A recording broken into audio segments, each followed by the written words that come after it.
जो कंटेंट है 95 से 99% कंटेंट जो पूछा जाएगा वो कवर हो जाएगा। अप्रोच कैसी होनी चाहिए? कंपेरेटिव। मतलब मैं ये क्लास इसलिए नहीं करा रहा कि रिवीजन कराना ही है, एक कंपेरेटिव कंपोनेंट होता है जो लेबर लॉज में हम पढ़ना भूल जाते हैं, आइसोलेशन में पढ़ते हैं। फैक्ट्री एक्ट पढ़ लिया, माइंस 5 दिन बाद पढ़ रहे हैं, इंटरस्टेट माइग्रेंट पता नहीं कब पढ़े थे। एक साथ कभी बैठ के हम लेबर लॉज एक बार में नहीं पढ़ते। कोई है जिसने एक साथ बैठ के कंटिन्यूसली सारे लेबर लॉज रिवाइज किए हो? तो उस वो नहीं करते तो उससे प्रॉब्लम होती है कि हमें ये तो पता चल जाता है कि इस एक्ट में ये है, लेकिन इस एक्ट में क्या नहीं है वो समझ नहीं आता। मैं आपको बोलूंगा फैक्ट्री एक्ट में चीफ इंस्पेक्टर है, लेकिन मैं ये पूछूं कि रजिस्टरिंग ऑफिसर है कि नहीं है, या चीफ इंस्पेक्टर किस किस में आता है, तो आप कंपेयर नहीं कर पाओगे, एक साथ सोच नहीं पाओगे। तो एक्ट में क्या है वो तो पढ़ना ही पड़ेगा, और क्या नहीं है किसी एक्ट में वो भी पढ़ना पड़ेगा। तो अभी आप लोग ब्लैंक पेज खोल लीजिए, ठीक है? और वैसे तो नोट्स भी अगर लाए तो साथ में खोल लीजिए, नहीं तो कोई दिक्कत नहीं है। कोशिश करनी है, बोलना है, एक्टिव रहना है, ठीक है? फोकस के साथ पढ़ना है। ब्लैंक पेज तो ओपन करना ही है, क्योंकि मैं कंपैरिजन करना सिखा दूंगा। सिखाना क्या है, मतलब यही करवा दूंगा, जो भी कंपैरिजन होगा वो समझ में आ जाएगा। एक बार एग्जाम से पहले एक बार रीड कर लोगे तो उसमें क्लियर हो जाएंगी चीजें, ठीक? अभी मैं एक कैटेगरी लेके चल रहा हूं लेबर लॉस की, जिनको हम कंपेयर करते हुए चलेंगे। तो एक तो फैक्ट्री एक्ट, ये हम पढ़ेंगे। साथ में mines act, building and construction वाला हो गया, इंटरस्टेट माइग्रेंट वर्कमैन एक्ट हो गया, प्लांटेशन लेबर या वर्कर्स एक्ट हो गया, और कॉन्ट्रैक्ट वर्कर्स एक्ट हो गया, ठीक है? ये एक कैटेगरी है जिसको हमेशा साथ में पढ़ना चाहिए, क्योंकि इसमें ऑलमोस्ट सारी चीजें सेम है, ऑलमोस्ट चीजें मिलती जुलती आएंगी। करें स्टार्ट? पहले इनको एक बार में फटाफट फटाफट देख लेंगे। स्टार्ट करते हैं फैक्ट्री एक्ट से। फैक्ट्री एक्ट में सबसे बड़ा कंफ्यूजन ये होता है कि इसमें एक तो इतने सारी अथॉरिटीज होती हैं, किसके अंदर क्या ड्यूटी है समझ नहीं आता, ठीक? वैसे आया कब था एक्ट? ये बेसिक चीजें याद रहनी चाहिए, नहीं तो क्रोनोलॉजी समझ नहीं आती। क्रोनोलॉजी के ऊपर अगर क्वेश्चन आ गया तो पहले तो तुम यहां फंस जाओगे, ठीक? फैक्ट्री एक्ट में बहुत सारी अथॉरिटीज होती हैं, occupier, chief inspector, inspector, manager की अलग ड्यूटी होती है। तो हम एक्ट पढ़ने के बाद हमको समझ नहीं आता कि यार किसके अंदर कौन सी ड्यूटी सारी आ गई हैं, कंपेयर नहीं कर पाते हम। तो मैं अप्रोच कैसे लेके चलूंगा? मैं अथॉरिटी वाइज पढ़ाता जाऊंगा, ठीक है? जैसे सबसे पहले स्टेट गवर्नमेंट, इस पूरे एक्ट के अंदर स्टेट गवर्नमेंट के क्या क्या जुडिक्शन है, स्टेट गवर्नमेंट के अंदर क्या क्या आ रहा है वो पढ़ लेंगे, ठीक है? फैक्ट्री एक्ट 1948 में सारी पावर्स ऑलमोस्ट किसको दी गई है?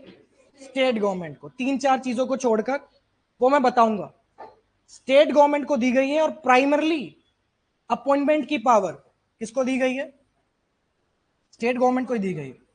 कोई भी अपॉइंटमेंट हो, इंस्पेक्टर्स का, चीफ इंस्पेक्टर का, सर्टिफाइंग सर्जन का अपॉइंटमेंट अगर आ जाए तो वो कौन करेगी? State government. स्टेट गवर्नमेंट के अंदर एक और चीज आती है, वो आती है आर्टिफिशियल ह्यूमिडिफिकेशन। आर्टिफिशियल ह्यूमिडिफिकेशन क्या होता है? ये टेम्परेचर कंट्रोल करने के लिए कभी कभी फैक्ट्री के ओनर्स या ऑक्यूपायर्स आर्टिफिशियल ह्यूमिडिफिकेशन करते हैं, यूज होती है बहुत सारी प्रोसेसेस में। उसमें कितना करना है कितना नहीं करना है, लिमिट्स, प्रोसेसेस कौन डिफाइन करता है? State government. हर फैक्ट्री में लेट्रिन यूरिनल्स होती हैं, मेल्स के लिए अलग, फीमेल्स के लिए अलग। कितनी होंगी? मेल्स के लिए अलग तो होंगी, ये तो फिक्स है, लेकिन कितनी होंगी एक फैक्ट्री में वो कौन डिसाइड करेगा? State government.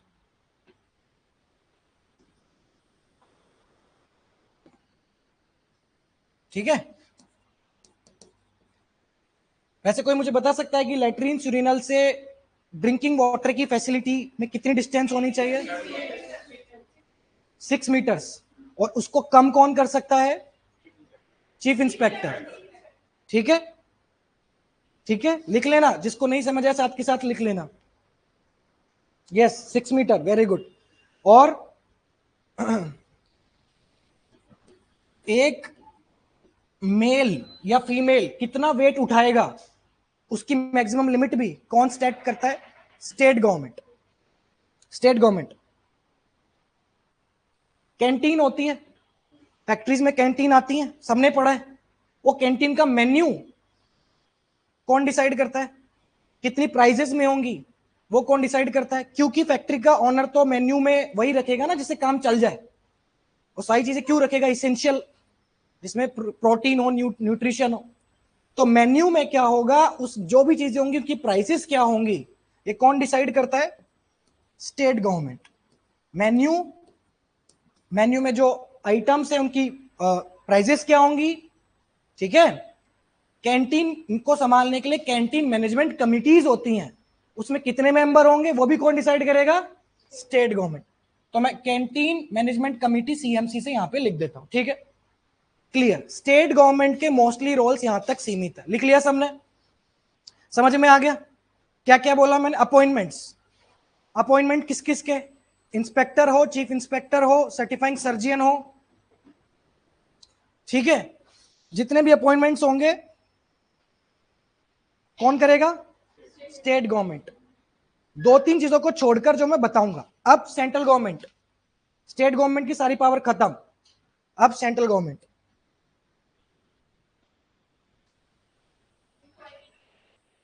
बस एक एक करके बता रहे हैं, सब सारी चीजें बताएंगे। सेंट्रल गवर्नमेंट में सबसे पहले तो जो पावर आती है, पहले तो मुझे बताओ फैक्ट्री खोलने से पहले ऑक्यूपायर को कितने दिन पहले नोटिस देना पड़ता है?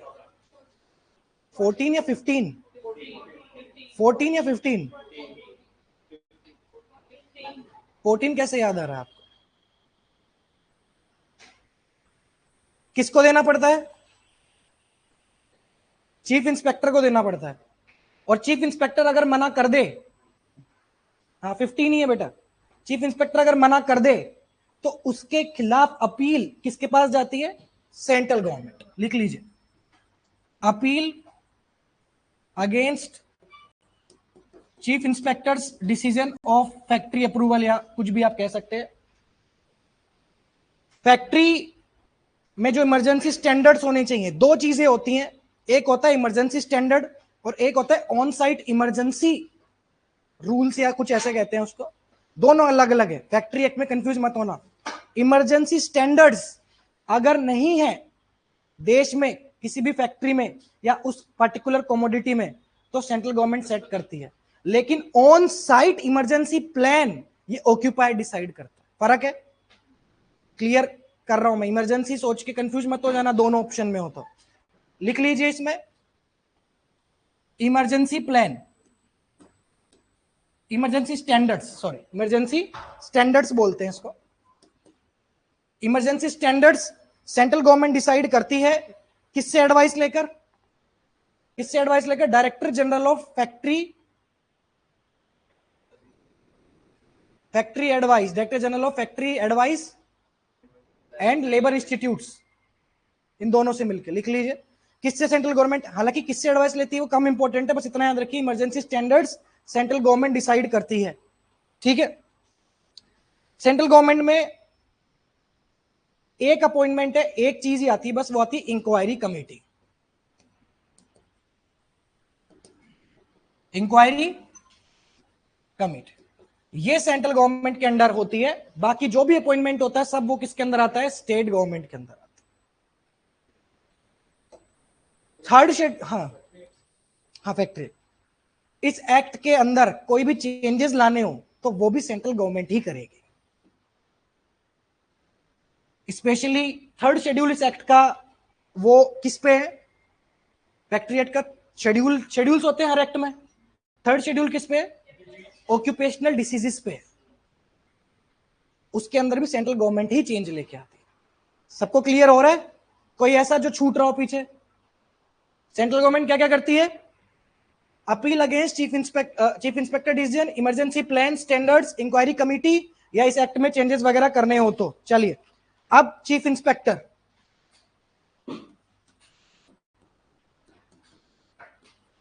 चीफ इंस्पेक्टर की क्या क्या ड्यूटीज हो गई, जल्दी जल्दी बताओ। और फैक्ट्री खोलने का नोटिस, फैक्ट्री खोलने का नोटिस 15 दिन का चीफ इंस्पेक्टर को ही जाता है। मैनेजर अगर अपॉइंट होता है तो 7 दिन के अंदर अंदर चीफ इंस्पेक्टर और इंस्पेक्टर दोनों को बताना पड़ता है। चीफ इंस्पेक्टर को बताया जाता है, उसकी कॉपी इंस्पेक्टर के पास जाती है। कितने दिन के अंदर अंदर? 7 दिन के अंदर। फैक्ट्री में ऑप्टिमल टेम्परेचर कितना रहेगा वो कौन डिसाइड करता है? Chief inspector. हर स्टेट का एक ही चीफ इंस्पेक्टर होता है, उसके अंदर इंस्पेक्टर्स आते हैं। तो चीफ इंस्पेक्टर डिसाइड करता है कि मेरे जुडिक्शन में ये जो फैक्ट्रीज आ रही हैं इनमें इतना टेम्परेचर होना चाहिए, क्योंकि मशीन होती है फैक्ट्रीज में, तो तुमको पता ही टेम्परेचर कितना भी हो सकता है। ठीक है, एक वर्कर के पास कितनी स्पेस होनी चाहिए वो भी चीफ इंस्पेक्टर डिसाइड करता है। वर्कर डेंसिटी,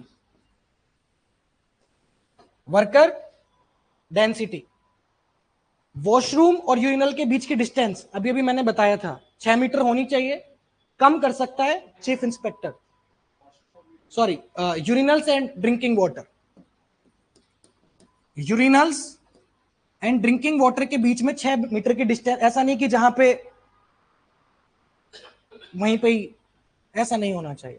6 मीटर की डिस्टेंस होनी चाहिए, unless it can B shorter unless approved by chief inspector. Spread over, spread over पढ़ा था। स्प्रेड ओवर क्या होता है? इतने मैक्सिमम आवर्स तुम काम कर सकते हो उस जगह, कितनी देर तक तुम फैक्ट्री में रुकोगे, एक वर्कर फैक्ट्री में कितनी देर रुकेगा, ओवर टाइम, आइडल टाइम, सब कुछ मिला के उसको कहते हैं स्प्रेड ओवर, स्टे। उसकी मैक्सिमम लिमिट भी कौन डिसाइड करता है? उसको एक्सटेंड भी कौन कर सकता है? Chief inspector. Chief inspector. Labour को ट्रेन करने के लिए ट्रेनिंग इंस्टीट्यूट्स होते हैं, उन ट्रेनिंग इंस्टीट्यूट्स का अप्रूवल कौन देता है? Chief inspector. राइटिंग अभी ये मान के चलो कि बस, क्या क्वेश्चन में होगा, लेकिन आंसर वही है कि स्प्रेड ओवर चीफ इंस्पेक्टर ही एक्सटेंड करता है। ठीक,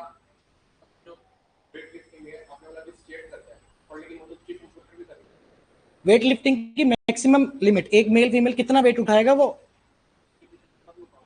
हाँ, किसमें? चीफ इंस्पेक्टर में लिखवाया क्या मैंने? नहीं नहीं, मैंने स्टेट गवर्नमेंट में तो लिखवाया है। वो लिफ्ट वाला था, वो लिफ्ट का है, वो लिफ्ट का है। तुम मैक्सिमम कितना है वो न्यूमेरिकल डिसाइड करेंगे। तुम जो वेट की बात कर रहे हो वो लिफ्ट का है, कि एक लिफ्ट में मैक्सिमम कितना लिफ्ट कैरिंग कैपेसिटी कितनी होगी, वो है। अभी जो पढ़ा रहा हूं उसमें दिमाग चलाओ। ठीक, समझ में आ गया? ये हो गया चीफ इंस्पेक्टर खत्म। मैक्सिमम चीफ इंस्पेक्टर से यहां पूछेगा। ठीक, अब इंस्पेक्टर, इंस्पेक्टर को भी कौन अपॉइंट करता है? देखो इंस्पेक्टर तो सारे एक्ट्स में सेम ही ऑलमोस्ट सारी चीजें होती हैं। Enter, examine, inquire, seize. Enter कर सकता है, एग्जामिन कर सकता है, सीज कर सकता है। इसकी पावर किसके पास है? इंस्पेक्टर के पास है। ये तो कॉमन ही है, लेकिन कुछ और चीजें लिखवा रहा हूं। एंटर, एग्जामिन, सीजर, ऐसा ही तो होता है। डिफेक्टिव पार्ट्स, फैक्ट्री में कोई पार्ट डिफेक्टिव है या नहीं है वो जाके कौन चेक करेगा? चीफ इंस्पेक्टर थोड़ी जाएगा फैक्ट्री में, इंस्पेक्टर जाके चेक करेगा। मस्टर रोल, मस्टर रोल क्या होता है? अटेंडेंस शीट जो होती है फैक्ट्री में, कौन आ रहा है कौन जा रहा है, वो भी कैसे मेंटेन होगी, कौन उसकी चेकिंग कौन डिसाइड करता है? इंस्पेक्टर, वो जाके चेक करता है। फैक्ट्री में काम करने वाले यंग पर्संस फिट है या नहीं है, ये कौन डिसाइड करेगा? इंस्पेक्टर। लिख लीजिए, यंग पर्संस का एग्जामिनेशन कैसे एग्जामिन करता है? सर्टिफिकेट ऑफ फिटनेस चेक करके। सर्टिफिकेट ऑफ फिटनेस इशू किया जाता है फैक्ट्री के वर्कर को, 12 महीने तक वो वैलिड होता है। कौन इशू करता है सर्टिफिकेट? Certifying surgeon. ठीक, अगर सीरियस हजार्ड हुआ फैक्ट्री में तो उस काम को कौन रुकवाता है? Chief inspector. Work stoppage on serious hazard कौन रुकवाएगा? और 3 दिन तक ही रुकवा सकता है, 3 दिन के बाद रुकवाने के लिए चीफ इंस्पेक्टर की परमिशन चाहिए। मैक्सिमम कितने दिन तक? 3 दिन तक। समझ में आ गया? इंस्पेक्टर के पास एक खास पावर है जो अभी फैक्ट्री एक्ट में ही है और मोस्टली किसी एक्ट में नहीं है, वो सैंपल लेने की। किसकी? सैंपल। इंस्पेक्टर जाके फैक्ट्री में किसी भी सब्सटेंस को लेके उसके 3 सैंपल डिवाइड कर सकता है। तीनों सैंपल अलग अलग जगह जाएंगे। एक किसके पास जाएगा? गवर्नमेंट एनालिस्ट के पास। एक जाएगा कोर्ट के पास, और एक जाएगा जो फैक्ट्री से जो रिप्रेजेंटेटिव है, खास करके मैनेजर, उसके पास, ताकि फैक्ट्री के ओनर के पास, मैनेजर के पास कुछ तो रहे कि क्या लेके गया है ना। समझे? 3 सैंपल, गवर्नमेंट, कोर्ट और मैनेजर। ठीक। स्टेट। ऑक्यूपायर। अब ऑक्यूपायर लिख लो जल्दी। हाँ, mostly by default DME inspector होते हैं, ठीक है। ऑक्यूपायर की क्या क्या रिस्पॉन्सिबिलिटी है? जनरल जितने भी तुम्हारे फैक्ट्री में मेजर्स होते हैं जो एक फैक्ट्री के मालिक को लेने चाहिए, वो सारे ऑक्यूपायर के होते हैं। कैसे? हेल्थ, सेफ्टी, वेलफेयर, और सबसे ज्यादा confusing, on site emergency plan. Emergency standard कौन बनाता है? Central government. On site emergency plan कौन बनाता है? ऑक्यूपायर। मेंटेनेंस भी है। फैक्ट्री जब खोली जाती है और हजार्डस अगर कुछ प्रोसेस बन रहा हो तो पब्लिक को इन्फॉर्म करने का काम भी किसका है? Chief inspector, occupier. किसका है? इसको कहते हैं इनफॉर्मल इंफॉर्मेशन डिस्क्लोजर। क्या कहते हैं? वैसे ही जाति 4 लोगों को है। कौन कौन, किसी को याद है? इंफॉर्मेशन डिस्क्लोजर जब ऑक्यूपायर करता है हजार्डस प्रोसेस का, तो वो 4 कौन से लोग हैं? वर्कर्स को, चीफ इंस्पेक्टर को, लोकल अथॉरिटी को, और पब्लिक को। इतना डीप में भी नहीं जाए तो आपको बस इतना याद रखना है कि इंफॉर्मेशन डिस्क्लोजर ऑक्यूपायर का काम होता है, मैनेजर का नहीं होता। हेल्थ रिकॉर्ड और मेडिकल रिकॉर्ड, ये सबसे ज्यादा इंपॉर्टेंट है। हेल्थ रिकॉर्ड या मेडिकल रिकॉर्ड जो होती हैं वो मेंटेन कौन करता है? ऑक्यूपायर। ठीक है। अगर एक कॉमन एरिया हो, मान लो ये बिल्डिंग है, इसमें 4 फैक्ट्री हो, तो कॉमन फैसिलिटीज कौन मेंटेन करेगा? कॉमन फैसिलिटीज बिल्डिंग का ओनर, ऑक्यूपायर नहीं करेगा। ऑक्यूपायर और ओनर में फर्क होता है। इस बिल्डिंग का ऑक्यूपायर अलग है और इस बिल्डिंग का ओनर अलग है। हम लोग कौन है? मैं कौन हूं? मैं ऑक्यूपाई कर रहा हूं। ओनर अलग है, जिनको रेंट जा रहा है। ठीक। तो अगर कोई कॉमन फैसिलिटी है, लिफ्ट हो गई, वो तो है नहीं, मतलब लिफ्ट अगर हो तो कौन मेंटेन करेगा? ऑक्यूपायर नहीं करेगा। डन। मैनेजर का क्या काम है? जल्दी लिख लो। मैनेजर के क्या काम है? मैनेजर रजिस्टर्स मेंटेन करता है। रजिस्टर्स, एडल्ट कौन कौन से लोग हैं, चिल्ड्रन कौन कौन से हैं, उनके सारे रजिस्टर मेंटेन करता है। एक्सीडेंट होने पर एक्सीडेंट की इंफॉर्मेशन मैनेजर ही देता है। एक्सीडेंट हो या रजिस्टर हो, ये मैनेजर के काम होते हैं। मैनेजर जाके बोलता है आग लगी, आग लगी। और डिसीजेस वगैरह, बीमारियां वगैरह हो जाती हैं, जो 3rd शेड्यूल में तुम्हारे डिसीजेस लिस्ट है, तो उसकी इंफॉर्मेशन भी कौन देता है? क्योंकि ऑक्यूपायर तो पता नहीं कहां हो, मैनेजर की जिम्मेदारी है ना। किसको देता है? सरकार को देता है, अथॉरिटीज को देता है। नहीं, अरे अथॉरिटीज लिखा हुआ है एक्ट में, अथॉरिटी कोई भी हो सकता है। आग लगने पे आदमी इंस्पेक्टर नहीं ढूंढेगा। अथॉरिटी मतलब गवर्नमेंट में किसी को भी, फायर ब्रिगेड भी अथॉरिटी होती है। ठीक है, हो गया। चलो, ये सारी होगी ड्यूटीज। अब कुछ तुम 2 तरह की फैसिलिटी फैक्ट्री एक्ट में मिलती है, एक होती है कंडीशनल और एक होती है अनकंडीशनल। कंडीशनल फैसिलिटी क्या होती है कि इतने वर्कर होंगे तो ही ये चीज आएगी। एक एक करके पढ़ना स्टार्ट कर देते हैं। सबसे पहले बताओ, क्रैशे फैसिलिटी 30+ कौन से? वुमेन या कोई भी? नहीं, आजकल किसी को भी पता नहीं है भाई, आजकल उससे फर्क नहीं पड़ता जेंडर से। ठीक है, 30। और इसके बाद 150 पे कौन आता है? फर्स्ट एड तो रेशियो है कि हर 150 वर्कर पे फर्स्ट एड होना चाहिए। मैं अगर कंडीशनल की बात करूं तो लंच रूम, कैंटीन वाले सारे, लंच रूम, रेस्ट रूम, ये किस पे आते हैं? 150 वर्कर्स पे आते हैं। कैंटीन जो बोल रहा है वो याद रखे कि कैंटीन और कोल्ड ड्रिंकिंग वाटर ये 250 पे आते हैं, 250 वर्कर्स पे आते हैं, ठीक। फिर आता है एम्बुलेंस रूम। एम्बुलेंस रूम किस पे आता है? 500। फिर आता है आपका, फैसिलिटी तो नहीं है बट न्यूमेरिकल फैक्टर्स लिस्ट में कंटिन्यू कर रहा हूं, सेफ्टी ऑफिसर 1000, इसको मैं याद करवाता हूं, 1000, या तो 1000 वर्कर्स हो या 1000 काम हो, ठीक है। वेलफेयर ऑफिसर 500, ठीक है, क्लियर। ये होती कंडीशनल फैसिलिटीज, खत्म। अब होती है अनकंडीशनल। अनकंडीशनल मतलब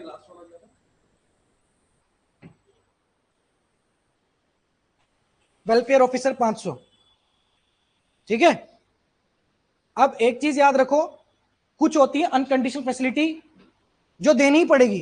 कौन कौन सी फैसिलिटीज अनकंडीशनल होती हैं?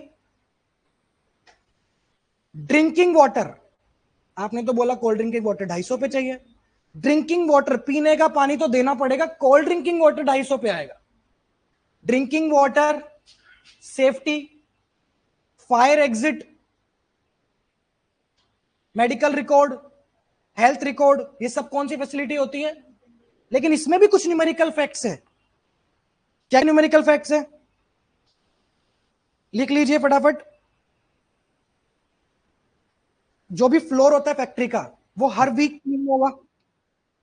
Floor would be cleaned every week.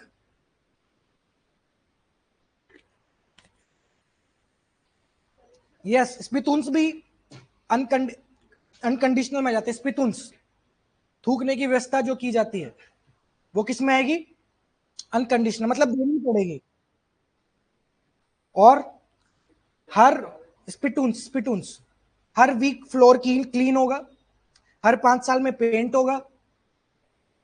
हाँ, floor would be cleaned every week, paint would be done every 5 years, white wash या कलर वॉश 14 months। यस, कितना? 14 months, ठीक है। हर वर्कर को ये एक्ट आने से पहले 9.9 क्यूबिक मीटर की स्पेस देनी थी। एक्ट आने के बाद ये बोल दिया गया हर वर्कर के पास कितनी स्पेस होनी चाहिए? या तो हर वर्कर के पास 14.2 क्यूबिक मीटर की स्पेस दे दो, या फ्लोर और सीलिंग की हाइट कितनी कर दो? 4.2 मीटर। 4.2 मीटर की हाइट दे दो, या हर वर्कर को 14.2 क्यूबिक मीटर की जगह दे दो। इतनी जगह तुम्हारे पीजी में भी नहीं होती, ठीक, बट ये लॉ है, क्या कर सकते। 250 प्लस वर्कर हो तो वॉशरूम में लगेंगी टाइल्स। कैसी टाइल्स? ग्लेज्ड, चमकीली, चमकती हुई। वो टाइल्स ऐसा नहीं लगा दी, 90 सेंटीमीटर की हाइट पे होनी चाहिए। 90 सेंटीमीटर की हाइट, 90 सेंटीमीटर तक कवर करती हुई टाइल्स होनी चाहिए, तब जब 250 से ज्यादा वर्कर हो। और वॉशरूम की टाइल्स या फ्लोर उनको भी हर 7 डेज में क्लीन करना पड़ेगा, ठीक है। टाइल्स होनी चाहिए 90 सेंटीमीटर, प्लीज याद रखिए। हो गया, फैक्ट्री एक्ट तुम्हारा खत्म, डन। फैक्ट्री एक्ट में कुछ डेफिनेशन है बस, उसमें याद रखिएगा। एडल्ट 18 ईयर्स पे आता है। लास्ट वाला क्या था? टाइल्स वाला था। टाइल्स 90 सेंटीमीटर तक होनी चाहिए दीवारों। अरे वॉशरूम में, पूरी फैक्ट्री में टाइल्स लगवाओगे तो ग्राउंड से तो ऐसे बीच में टाइल्स देखिए कभी? ग्राउंड से ही होगी कि ऐसे टाइल्स लटक रही है, ठीक। अब कुछ डेफिनेशन है, 2 मिनट में फटाफट कर लो। एडल्ट कौन होता है? 18 प्लस। एडोलसेंट कौन हुआ फैक्ट्री एक्ट में? 14 या 15? 15 से 18 एडोलसेंट, 15 से 18। और चाइल्ड कौन हुआ? फैक्ट्री एक्ट में फैक्ट्री किसकी होती है? फैक्ट्री कब होती है? डेफिनेशन क्या है? विदाउट पावर जब काम कर रही है कोई भी फैक्ट्री तो उसमें कितने वर्कर्स होने चाहिए? और विद पावर तब जाके वो फैक्ट्री मानी जाएगी। पिछले 12 महीने में एक भी दिन उसने 20 वर्कर ले लिए विदाउट पावर या विद पावर 10, तो फैक्ट्री मानी जाएगी। फैक्ट्री में आर्म फोर्सेस की कोई यूनिट नहीं आती, फैक्ट्री में रेलवे नहीं आती, फैक्ट्री में रेस्टोरेंट नहीं आता, फैक्ट्री में माइंस नहीं आती। क्लियर? आर्म फोर्सेस वर्कर में नहीं आते, आर्म फोर्सेस की यूनिट फैक्ट्री में नहीं आती, रेस्ट्रो को फैक्ट्री में नहीं आती। रेस्ट्रो क्यों नहीं आती? क्योंकि रेस्ट्रो स्टेट गवर्नमेंट के, हर स्टेट गवर्नमेंट के शॉप्स एंड एस्टेब्लिशमेंट्स एक्ट होते हैं, उसमें कवर्ड होते हैं। फैक्ट्री एक्ट में कभी भी शॉप्स कवर नहीं होती हैं, रेस्टोरेंट, सॉरी। ठीक, क्लियर? और कोई चीज? एक चीज याद रखना, paid leaves. Paid leaves, what is paid leave?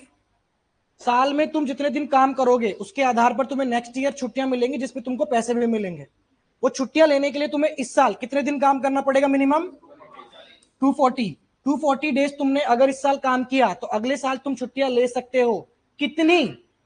अगर एडल्ट वर्कर है तो 20 पे 1, और चाइल्ड है तो 15 पे 1। इतनी छुट्टियां तुम्हें मिल जाएंगी। लेकिन ये 240 दिन में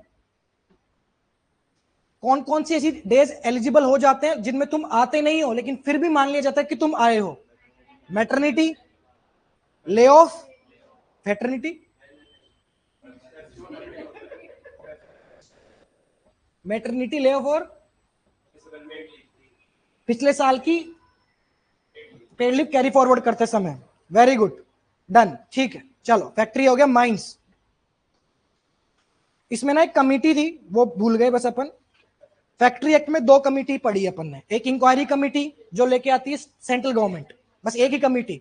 वो क्यों लेके आती है? एक्स्ट्रा ऑर्डिनरी सिचुएशंस पे। कब लेके आती है? Extra ordinary. एक होती है सेफ्टी कमिटी, जैसे सेफ्टी ऑफिसर 1000 पे आता है, सेफ्टी कमिटी भी आती है। वो सेफ्टी कमिटी लेके आता है ऑक्यूपायर। कौन लेके आता है?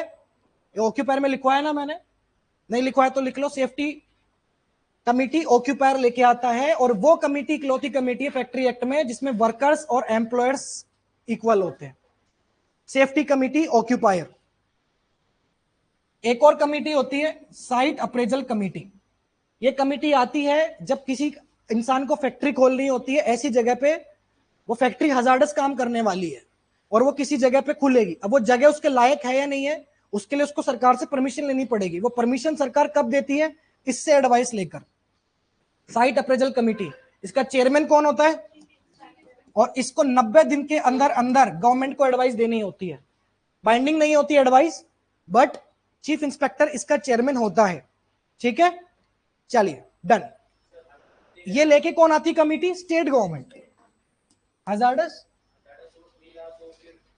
हजार्डस, हाँ फिर तो जरूरत ही नहीं है। हजार्डस वर्क हो तो आपको लोकेशन की परमिशन इनसे लेनी पड़ेगी। ठीक, चलिए अब माइंस एक्ट पे आ जाइए। हाँ, एक ये है बस आपका डेली आवर्स का। डेली मैक्सिमम कितने आवर्स काम करेगा कोई? लगातार 5 घंटे कोई काम करेगा, हाफ एन आवर का ब्रेक चाहिए। ठीक है, ब्रेक के बाद 9, और ओवर टाइम इंक्लूड करके 10 या 10.5, 10.5, और स्प्रेड ओवर कितना था सब कुछ इंक्लूड करके? 12। उस 12 को एक्सटेंड कौन कर सकता है? फिर से बता देता हूं जिसको नहीं आया। बिना ब्रेक के लगातार 5 घंटे, ब्रेक के साथ with break 9 hours, including overtime 10.5, spread over के साथ 12 को भी एक्सटेंड कौन करेगा? हाँ, 12 तक चीफ इंस्पेक्टर एक्सटेंड करेगा। यस, तो ओवर टाइम इंक्लूड करके कितना है फिर? तो फिर मैं यही तो बोल रहा था, ओवर टाइम इंक्लूड करके 10.5 है, स्प्रेड ओवर 12 है, उसको भी एक्सटेंड कर सकता है चीफ इंस्पेक्टर। ऐसे याद कर लो कि स्प्रेड ओवर को एक्सटेंड कौन कर सकता है? वीकली आवर्स मैक्सिमम कितने हैं? वीकली 48 आवर्स, वीकली 48 घंटे काम करवाया जाएगा। और क्वार्टरली ओवर टाइम लिमिट कितनी है? 660। क्वार्टरली ओवर टाइम लिमिट कितनी है? Quarterly 60 hours. एक क्वार्टर में ओवर टाइम कितना करा सकते हैं? 60। क्लासिफाइड वर्कर्स के लिए मैंने बताया था। ओवरऑल याद रखो। ठीक है, चलो माइंस पे आओ।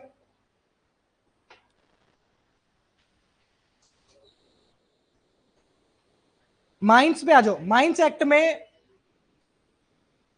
एक्ट एप्लीकेबल है उससे पहले ये बताओ कि माइंस एक्ट में टर्म है रिपोर्टेबल इंजरी, वो क्या होती है? रिपोर्टेबल इंजरी वैसी इंजरी जिसमें कोई भी वर्कर 72 आवर्स से ज्यादा एब्सेंट हो जाता है। कितना? 72 आवर्स। 72 आवर्स से ज्यादा रिपोर्टेबल इंजरी होती है। माइंस एक्ट उस माइन में तो बिल्कुल अप्लाई नहीं होता जो माइन केवल किस पर्पस के लिए है? एक्सप्लोरेशन पर्पस के लिए। किस पर्पस के लिए? लेकिन उसमें कंडीशन है, एक्सप्लोरेशन पर्पस अगर करो तो तुम 20 वर्कर से ज्यादा काम नहीं करवा सकते, और एक्सकेवेशन की डेप्थ कितनी होनी चाहिए? Maximum 6 metre. कोल के केस में 15, बाकी सबके केस में 6 मीटर। यानी तुम अगर ये बोलो कि हम तो इसमें बस केवल देख रहे हैं कि मिनरल है या नहीं है, सिर्फ रिसर्च कर रहे हैं, तो वो माइन एक्ट उस पर अप्लाई नहीं होगा, फिर वो माइन नहीं है, वो सिर्फ अभी रिसर्च चल रही है। लेकिन रिसर्च के नाम पे तुम 50 वर्कर थोड़ी काम पे लगा दोगे, फिर तो इसका मतलब कुछ ना कुछ तो हाथ लगा है तुम्हारे। तो 20 से कम वर्कर होने चाहिए, 6 मीटर ज्यादा की डेप्थ नहीं होनी चाहिए, और कॉल में 15 मीटर ज्यादा। ठीक, इसमें भी आपके चीफ इंस्पेक्टर होते हैं। चीफ इंस्पेक्टर फैक्ट्री एक्ट में भी थे, इसमें भी चीफ इंस्पेक्टर होते हैं। लेकिन ये अपॉइंटमेंट कौन करता है इसके केस में? इसमें जो अपॉइंटमेंट होती है वो सारी कौन करती है? क्योंकि माइनिंग या माइन सेंट्रल गवर्नमेंट के अंदर आती है, वो बात अलग है कि मेजर मिनरल अलग है, माइनर मिनरल अलग है। अब माइंस लेकिन किसके अंदर आ रही है? Central government. सारे अपॉइंटमेंट, सारा रूल इस एक्ट के अंदर कौन करेगा? स्टेट गवर्नमेंट का जीरो नाम है। तो माइंस एक्ट में कुछ भी आए ब्लाइंडली सेंट्रल गवर्नमेंट टिक कर देना। अब ये याद रखना कि चीफ इंस्पेक्टर या इंस्पेक्टर दोनों में, फैक्ट्री हो या माइंस हो, एक कंडीशन है कि वो बंदा तो नहीं हो सकता जिसकी कोई फैक्ट्री या माइंस हो, इंडिपेंडेंट बंदा होना चाहिए। और चीफ इंस्पेक्टर क्या होते हैं? दोनों पब्लिक सर्वेंट्स। क्या होते हैं? गेजेटेड ऑफिसर होते हैं। और इस पे एएलसी में क्वेश्चन आया हुआ है, ये मत सोचना मैं कुछ भी बोल रहा हूं। एएलसी में स्टेटमेंट था कि पब्लिक सर्वेंट है कि नहीं है? है। गेजेटेड ऑफिसर है? बिल्कुल है।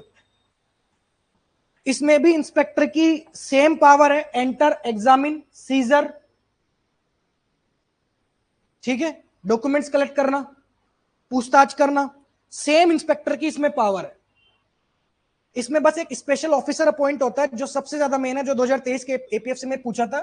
स्पेशल ऑफिसर कौन होता है? ये स्पेशल ऑफिसर जो माइंस में ही होता है। बस सीधे सीधे क्वेश्चन आएगा कि स्पेशल ऑफिसर कौन से एक्ट में है? कौन से एक्ट में है? बस उसी में ही है। क्या काम होता है इसका? सर्वे लेवल मेजर। सर्वे लेवल मेजर, सर्वे करना, लेवलिंग करना, लेवलिंग ज्यादा तो नहीं खोद दिया, मेजरमेंट करना। लेकिन ये ऐसे नहीं आ सकता बिना बुलाए, 3 दिन का नोटिस देना पड़ेगा ताकि मैनेजर बैग इकट्ठे कर पाए। ठीक है, लिख मत लेना, लिख लिया ना तुमने? सर्वे लेवल मेजर। इसमें भी सर्टिफाइंग सर्जन होता है। कौन अपॉइंट करेगा? इसमें भी 12 महीने की वैलिडिटी होती है, इशू कर देता है वो। ठीक है साहब, इसमें एक ही कमिटी होती है। जैसे फैक्ट्री एक्ट में तुम्हारे साइट अप्रेजल कमिटी थी, इंक्वायरी कमिटी थी और सेफ्टी कमिटी थी। इसमें एक ही कमिटी होती है, उसका कोई नाम नहीं है, बस कमिटी है। कमिटी, उस कमिटी में कितने लोग होते हैं? 8 लोग होते हैं। कौन कौन? एक होता है चेयरमैन, लेकिन ये कंडीशन साफ है कि वो चेयरमैन चीफ इंस्पेक्टर तो नहीं होगा, चीफ इंस्पेक्टर अलग से ही आएगा। तो एक तो हो गया चेयरमैन, एक हो गया चीफ इंस्पेक्टर, और 2 माइन वर्कर्स के रिप्रेजेंटेटिव, 2 माइन ऑनर्स के रिप्रेजेंटेटिव, और 2 qualified mining engineer. 2 qualified mining, कौन कौन हो गया? जल्दी बोलो कौन कौन हो गया? एक chairman, chief inspector, 2 mine honours के रिप्रेजेंटेटिव, 2 माइन वर्कर के, और 2 क्वालिफाइड इंजीनियर। ठीक है, इसमें बस ये याद रखना कि ये जो ऑनर्स और वर्कर्स के रिप्रेजेंटेटिव है, 2-2 इक्वल नहीं, इसमें 2 में से एक कॉल का होना चाहिए। कॉल 2 ऑनर्स की तरफ से आ रहे हैं, 2 वर्कर्स की तरफ से आ रहे हैं, तो 2 में से एक कॉल, और इन दोनों में से भी एक कॉल माइन की तरफ से होना चाहिए कोई बंदा। कॉल इंपॉर्टेंट है ना भाई? कमिटी के क्या फंक्शन है, इस एक्ट के अंदर कुछ भी चेंज हो, प्रपोजल हो, बायलॉज हो, ये कमिटी ही सुनती है, ठीक। और इस कमिटी के पास सारी इंस्पेक्टर वाली पावर होती है, चाहे तो किसी को बुला सकती है, inspector in the sense civil court की पावर, किसी को बुलाना, विटनेस करना, डॉक्यूमेंट्स बुलवाना, सब कुछ ये कर सकती है, ठीक। फैक्ट्री खोलने से पहले कितने दिन का नोटिस देना पड़ता है, कितने दिन का नोटिस देना पड़ता है? माइन खोलने से पहले 30 दिन, माइन खोलने से पहले 30 दिन। और फैक्ट्री खोलने का नोटिस चीफ इंस्पेक्टर को जाता है, माइन खोलने का नोटिस किसको जाता है? 4 लोगों को जाता है। सेंट्रल गवर्नमेंट तो ठीक है, लेकिन 4 लोगों को जाता है, 3 लोगों को जाता है basically, chief inspector, controller, controller किसका? इंडियन ब्यूरो ऑफ माइंस का, चीफ इंस्पेक्टर, कंट्रोलर और डीएम, डिस्ट्रिक्ट मजिस्ट्रेट। इसमें भी मैनेजर होता है, मैनेजर होता है, इसमें भी सेम काम होता है मैनेजर का जो फैक्ट्री में लिखा, रजिस्टर्स, एक्सीडेंट्स को रिपोर्ट करना। क्या ऑक्यूपायर खुद मैनेजर हो सकता है? क्या ऑनर खुद मैनेजर हो सकता है? देखो, माइन के केस में कोई ऑक्यूपायर नहीं होता, माइन के केस में ऑनर ही होता, तो कंफ्यूज मत होना। हो सकता है ऑनर भी मैनेजर, लेकिन उसको क्वालिफिकेशन पूरी करनी पड़ेगी, हो सकता है। प्रीतम मना कर रहे हैं, नहीं है। किसके बैच का है प्रीतम? तुम्हारे बैच का है। हो सकता है ऑनर भी मैनेजर हो सकता है, लेकिन क्वालिफिकेशंस उतनी रखनी पड़ेगी जितनी मैनेजर की होनी चाहिए। और क्वालिफिकेशन कौन डिसाइड करेगा? फैक्ट्री एक्ट में स्टेट गवर्नमेंट, माइंस एक्ट में ऑनर खुद ही मैनेजर की क्वालिफिकेशन डिसाइड कर लेगा, तो फिर क्या मतलब। इसमें भी ड्रिंकिंग वाटर होता है, सेम प्रोविजन, ड्रिंकिंग वाटर होता है। ड्रिंकिंग वाटर से यूरिनल के बीच में 6 मीटर की डिस्टेंस होनी चाहिए, वो 6 मीटर की डिस्टेंस भी चीफ इंस्पेक्टर कम कर सकता है। माइन में कोल्ड ड्रिंकिंग वाटर नहीं होता। कोल्ड ड्रिंकिंग वाटर सिर्फ किसमें है? जैसे फैक्ट्री में एम्बुलेंस रूम भी होता है, माइंस में नहीं होता। फैक्ट्री में लेकिन कैंटीन और वेलफेयर ऑफिसर भी होता है, ये याद रखिए। माइन में भी होता है वेलफेयर ऑफिसर और कैंटीन, माइन में होता है सेम कंडीशन पे, 250 वर्कर्स पे कैंटीन और 250 वर्कर पे वेलफेयर ऑफिसर, जो फैक्ट्री एक्ट में आ रहा था, वो माइन में भी होता है, ठीक है। हाँ, मतलब 500 पे वेलफेयर ऑफिसर 500 पे आ रहा था। वेलफेयर ऑफिसर कितने पे आ रहा था? और कैंटीन कितने पे थी? वो माइन में भी होगी, लेकिन माइन में एम्बुलेंस रूम नहीं हो सकता। एम्बुलेंस रूम कैसे होगा? खुद सोचो, माइन में नहीं हो सकता, ठीक। हाँ, जो कैंटीन में जरूरत थोड़ी है कि तुम प्रॉपर ऐसे वो लगाओ, कैंटीन तो वो पत्थर लगा के बैठ जाओ, है ना। फर्स्ट एड रूम है, होता है, बिल्कुल होता है, फर्स्ट एड रूम की व्यवस्था है। और फर्स्ट एड रूम की एक ही वो कंडीशन याद रखना, हर 150 वर्कर पे एक फर्स्ट एड बॉक्स होना चाहिए। मेल और फीमेल के लिए अलग अलग वॉशरूम होने चाहिए, प्रॉपर लाइटिंग, वेंटिलेशन होना चाहिए। इसमें 2 चीजें याद रखना, 2 चीजें इसमें मेन है।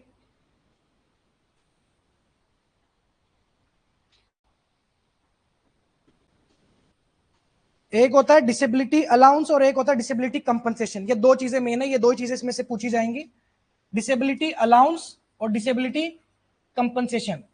अगर फैक्ट्री में कोई भी इंसिडेंट हो जाता है, एक्सीडेंट हो जाता है, तो एक्सीडेंट के बाद अगर ये पता चलता है कि ये बंदा काम नहीं कर पाएगा इस फैक्ट्री में, तो ऑनर की तरफ से उसको क्या दिया जाता है? डिसेबिलिटी अलाउंस, जब तक उसको नौकरी नहीं मिल जाए। ये वाला काम तो कर नहीं सकता, दूसरा काम देना पड़ेगा। जब तक उसी माइन में उसको दूसरा काम नहीं मिल जाए, तब तक क्या मिलेगा? लेकिन वो बंदा माइन में काम करना ही नहीं चाहता, वो छोड़ के जाना चाहता है, तब क्या मिलेगा? कंपनसेशन, लमसम अमाउंट होता है कंपनसेशन, ठीक।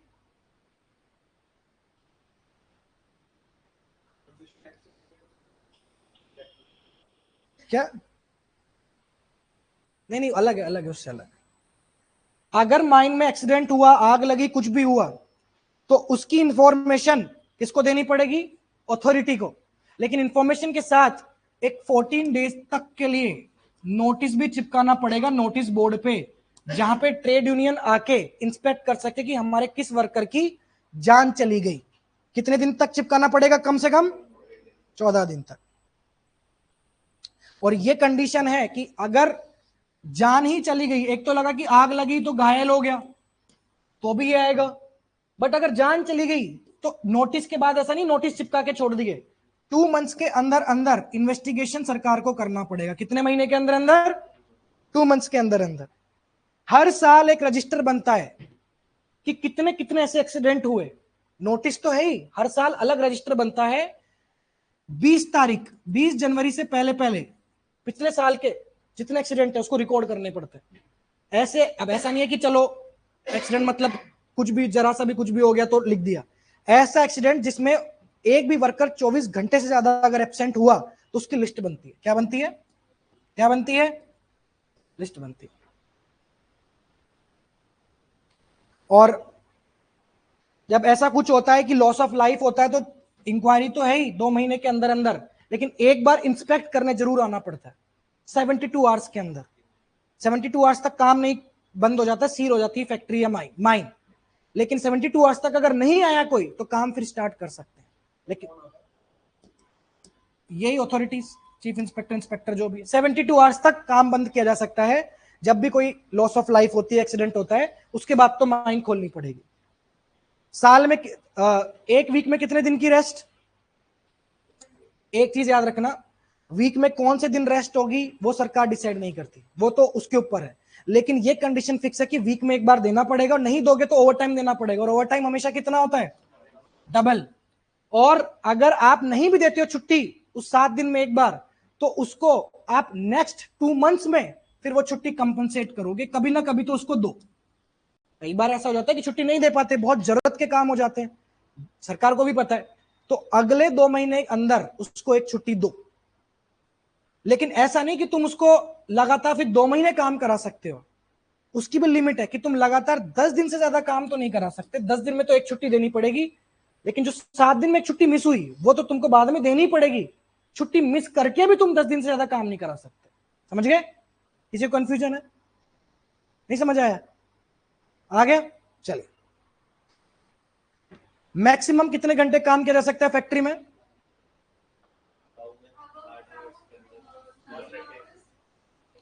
अगर आप अबव ग्राउंड काम कर रहे हो तो 9 घंटे, और बिलो ग्राउंड काम कर रहे हो 8 आवर्स। वीकली वाला फिक्स है 48, बस 9 आवर्स और 8 आवर्स। ओवर टाइम के लिए हमेशा कितना मिलेगा? डबल। कितना मिलेगा? डबल। रजिस्टर वजिस्टर सारे कौन बनाता है? मैनेजर। 18 साल से छोटा कोई भी इंसान काम नहीं करेगा। और जो बिलो ग्राउंड होती है, बिलो ग्राउंड, उसमें तो कोई विमेन नहीं जा सकती। माइन में काम कर सकती है, माइन में मना नहीं है, लेकिन above ground, below ground women का जाना मना है। और अबोव ग्राउंड भी विमेन केवल दिन में काम करेंगी, 6 AM से 7 PM के बीच में ही वो काम कर सकती हैं, उसके बाद नहीं करेंगे। फैक्ट्री भी हो या कोई भी हो, विमेन रात में काम नहीं करेंगी, बच्चे रात में काम नहीं करते, सिर्फ दिन में 6 बजे से शाम के 7 बजे तक ही काम करेंगे। और माइन में तो बिलो ग्राउंड काम करना ही, लेकिन नए लेबर कोड में मोदी जी ने सब हटा दिया, बोले करो ठीक, लेकिन सेफ्टी फैसिलिटीज क्या लिखना है इसमें? ये लिखना है भाई, अभी तो यही लॉ ऑपरेट कर रहे हैं ना। सवाल तो सही पूछ रहा है कि अगर क्वेश्चन में आए तो क्या लिखेंगे, तो क्वेश्चन में बोलेगा कि फैक्ट्री एक्ट के हिसाब से, माइंस एक्ट के हिसाब से, या नए लेबर कोड के हिसाब से। मोस्टली चांस है कि पुराना ही पूछेगा, अभी वाला तो अभी तो मना है, नहीं कर सकते काम। ठीक है? पेड लीव मैंने फैक्ट्री में बताया था, फैक्ट्री एक्ट में कम मिलती है पेड लीव। मिनिमम कितने दिन काम करना पड़ेगा साल में? माइंस के केस में अबव ग्राउंड 240 और बिलो ग्राउंड 190। कितना? इतने दिन काम करना पड़ेगा अगले साल पेड लीव लेने के लिए। और अबव ग्राउंड है तो जितने दिन काम किया तो 20 पे एक छुट्टी मिल जाएगी, और बिलो ग्राउंड है तो 15 पे एक छुट्टी मिल जाएगी। किसी को ये नहीं पता कि ये मैं क्या बोल रहा हूं, ये रेशियो कैसे आया, ये क्या है? इस साल तुमने 240 दिन काम किया तो तुम एलिजिबल हुए, ये एलिजिबिलिटी के लिए। 240 दिन काम करो तो तुम छुट्टियों के लिए एलिजिबल हो जाओगे, लेकिन छुट्टियां कितनी लोगे उसका रेशियो है। 20 दिन काम किया तो एक छुट्टी अबव ग्राउंड, बिलो ग्राउंड हो तो 15 दिन पे एक छुट्टी। ठीक, चलो बस एक बात याद रखना कि साल में 3 बार से ज्यादा छुट्टी नहीं ले सकते पेड लीव, और एक बार में 30 दिन से ज्यादा नहीं ले सकते। 30 डेज मैक्स है और 3 टाइम्स मैक्स है। बिल्कुल, ये ले ऑफ, मैटरनिटी, वही इंक्लूडेड है इसमें। और अगर पेड लीव पे आप जा रहे हो 4 दिन से ज्यादा, तो आपको एडवांस वेज मिल जाएगी ऑनर की तरफ से। चलो, कोई माइन है या नहीं है, वो अल्टीमेट कौन डिसीजन लेता है? Central government. डन। हाँ, नहीं। अब हम पढ़ेंगे कॉन्ट्रैक्ट वर्कर एक्ट। क्या पढ़ेंगे?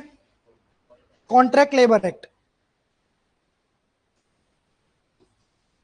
ये कब एप्लीकेबल होता है? कॉन्ट्रैक्ट लेबर, जब आप किसी भी एस्टेब्लिशमेंट में 20 से ज्यादा कॉन्ट्रैक्ट वर्कर्स को रखते हो, तो ही ये कॉन्ट्रैक्ट लेबर एक्ट अप्लाई होगा। अगर आप एक कॉन्ट्रैक्टर हो, आप 5 कॉन्ट्रैक्ट वर्कर्स उठा के ले आओ छोटा मोटा काम कराने, तो कानून का पालन नहीं होगा। फिर इसका तुम्हें कम से कम 20 वर्कर, कॉन्ट्रैक्ट वर्कर रखने पड़ेंगे पिछले 12 महीने में किसी भी एक दिन, तो ये एक्ट अप्लाई होगा। और ऐसा नहीं कि सिर्फ एक दिन काम करा लिया, एक दिन तुम रख लो, बट काम, वो काम जो भी करा रहे हो, वो कम से कम साल में 120 दिन से ज्यादा का होना चाहिए। कितना? 120 दिन से ज्यादा काम कराओ, चाहे उन 120 दिन में एक दिन ही 20 रख लो, बट काम वो कंटिन्यू होना चाहिए कम से कम 120 दिन, तभी एक्ट अप्लाई होगा। कहने का मतलब है छोटी मोटी चीजों में अप्लाई नहीं होता। और सीजनल वर्क है, सीजनल वर्क है तो 60 दिन से ज्यादा। कितना? 60 दिन से ज्यादा।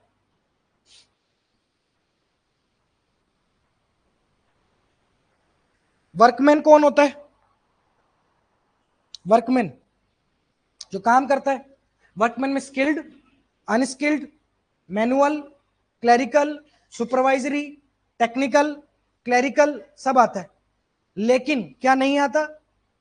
ऐसे लोग जो मैनेजरियल कैपेसिटी में काम कर रहे हैं, एडमिनिस्ट्रेटिव कैपेसिटी में काम कर रहे हैं, मैनेजर, एडमिनिस्ट्रेटर, सुपरवाइजर, ये 3 चीजें नहीं आती। लिख लीजिए। हाँ, नहीं, अप्रेंटिस आते हैं, अप्रेंटिस तो आते हैं, वो तो नहीं। Manager, supervisor, administrator. लेकिन सुपरवाइजर में कंडीशन है कि वो सुपरवाइजर जो 500 रुपए महीने से ज्यादा कमा रहा हो, महीना ही है,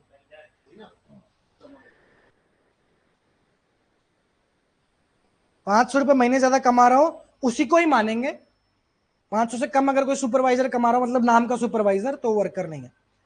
एक इसमें आउट वर्कर भी होता है। इसमें एक्ट में साफ बोला है कि वर्कर में आउट वर्कर कभी भी इंक्लूड नहीं होगा। ये आउट वर्कर सिर्फ इसी एक्ट में है।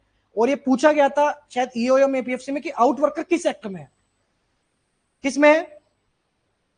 कॉन्ट्रैक्ट एक्ट में। आउट वर्कर कौन होता है? जो मटेरियल, काम करने का मटेरियल, लैपटॉप या जो भी रॉ मटेरियल ले तो एम्प्लॉयर से रहा है, लेकिन काम ऐसी जगह कर रहा है जो एम्प्लॉयर की नहीं है, वो क्या हो गया? ये वर्क फ्रॉम होम ही मान लो। ये कभी भी वर्कर में नहीं आते इस एक्ट में, चाहे कॉन्ट्रैक्ट पे ही हो। ठीक? ठीक है, पीछे से समझ में आ रहा है? चलिए, इसमें एडवाइजरी बोर्ड होते हैं। क्या होते हैं? अब ना थोड़ा दिमाग खोल के चलना, क्योंकि अब जो क्वेश्चन आएंगे वो इस तरीके से आएंगे। एडवाइजरी बोर्ड, अब सोच के चलना कि एडवाइजरी बोर्ड किस किस में पढ़ा था अपन ने। एक एडवाइजरी बोर्ड इसमें अपन ने पढ़ लिया है, बाकी एडवाइजरी बोर्ड अब ध्यान रखना किस किस में आते हैं। इसमें सेंट्रल लेवल पे भी होता है और स्टेट लेवल पे भी होता है। सेंट्रल पे भी होता है और सेंट्रल पे भी होता है, स्टेट पे भी होता है। सेंट्रल लेवल का जो एडवाइजरी बोर्ड होता है उसमें भी चेयरपर्सन होता है, स्टेट वाले में भी चेयरपर्सन होता है। डिफरेंस किस चीज का है? डिफरेंस है नॉमिनेटेड मेंबर का। सेंट्रल लेवल पे जो एडवाइजरी बोर्ड होता है उसमें नॉमिनेटेड मेंबर्स हो सकते हैं मैक्सिमम 11 से 17, मिनिमम 11, मैक्सिमम 17। और जो स्टेट लेवल का होता है उसमें होते हैं 9 से 11। ये नॉमिनेटेड याद रखो। चेयरपर्सन तो अलग होगा, लेबर कमिश्नर भी इसमें आएगा, लेकिन नॉमिनेटेड याद रखने। सेंट्रल में कितने नॉमिनेटेड होंगे और स्टेट में 9 से 11।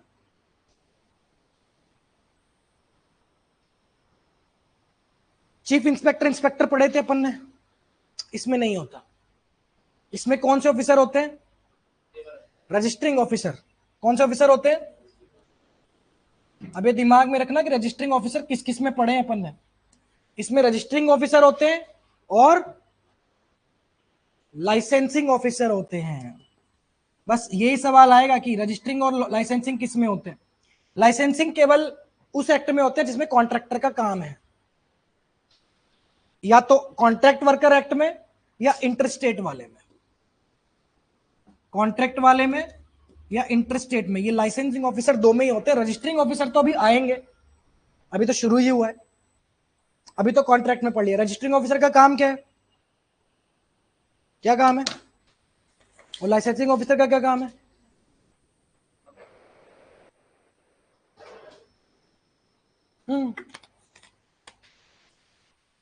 तो रजिस्टरिंग ऑफिसर का क्या काम है? किसका रजिस्ट्रेशन?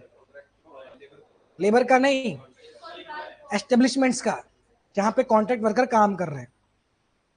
तो रजिस्ट्रेशन जो करता है कौन करता है? Registering officers. ये भी गेजेटेड ऑफिसर्स होते हैं, ये देते हैं एस्टेब्लिशमेंट्स को सर्टिफिकेट ऑफ रजिस्ट्रेशन। क्या देते हैं? Certificate of registration. ये सर्टिफिकेट रिवोक किया जा सकता है, वापस लिया जा सकता है दो केस में। लिख लीजिए, revoke, it can be revoked if there are two conditions. या तो वो सर्टिफिकेट मिस रिप्रेजेंटेशन से लिया हो, लिख लीजिए मिस रिप्रेजेंटेशन, या suppression of fact, miss representation, और या फिर रजिस्ट्रेशन में भी यूजलेस हो गया, यानी वो जो एंटिटी है क्लोज्ड, एस्टेब्लिशमेंट क्लोज्ड। लेकिन बंद करने से पहले एक बार पूछना पड़ता है सामने वाले से कि आप सच में बंद हो गए हो क्या। अपॉर्चुनिटी देनी पड़ती है सुनने की, सुनवाई करनी पड़ती है, ऐसे सीधे बंद नहीं किया जाता। और वही एस्टेब्लिशमेंट कॉन्ट्रैक्ट वर्कर को ला सकता है जिसने रजिस्टरिंग ऑफिसर के पास से रजिस्ट्रेशन ले रखा है, और वही कॉन्ट्रैक्टर सप्लाई कर सकता है वर्कर की जिसने लाइसेंसिंग ऑफिसर से। एक तुम्हारा रजिस्ट्रार भी होता है। रजिस्ट्रार कौन से एक्ट में होता है? ट्रेड यूनियन में। रजिस्ट्रार और रजिस्टरिंग ऑफिसर में फर्क है, रजिस्ट्रार तो एक ही एक्ट में होगा, ट्रेड यूनियन, लेकिन रजिस्ट्रेशन ऑफिसर अभी शुरू हुए।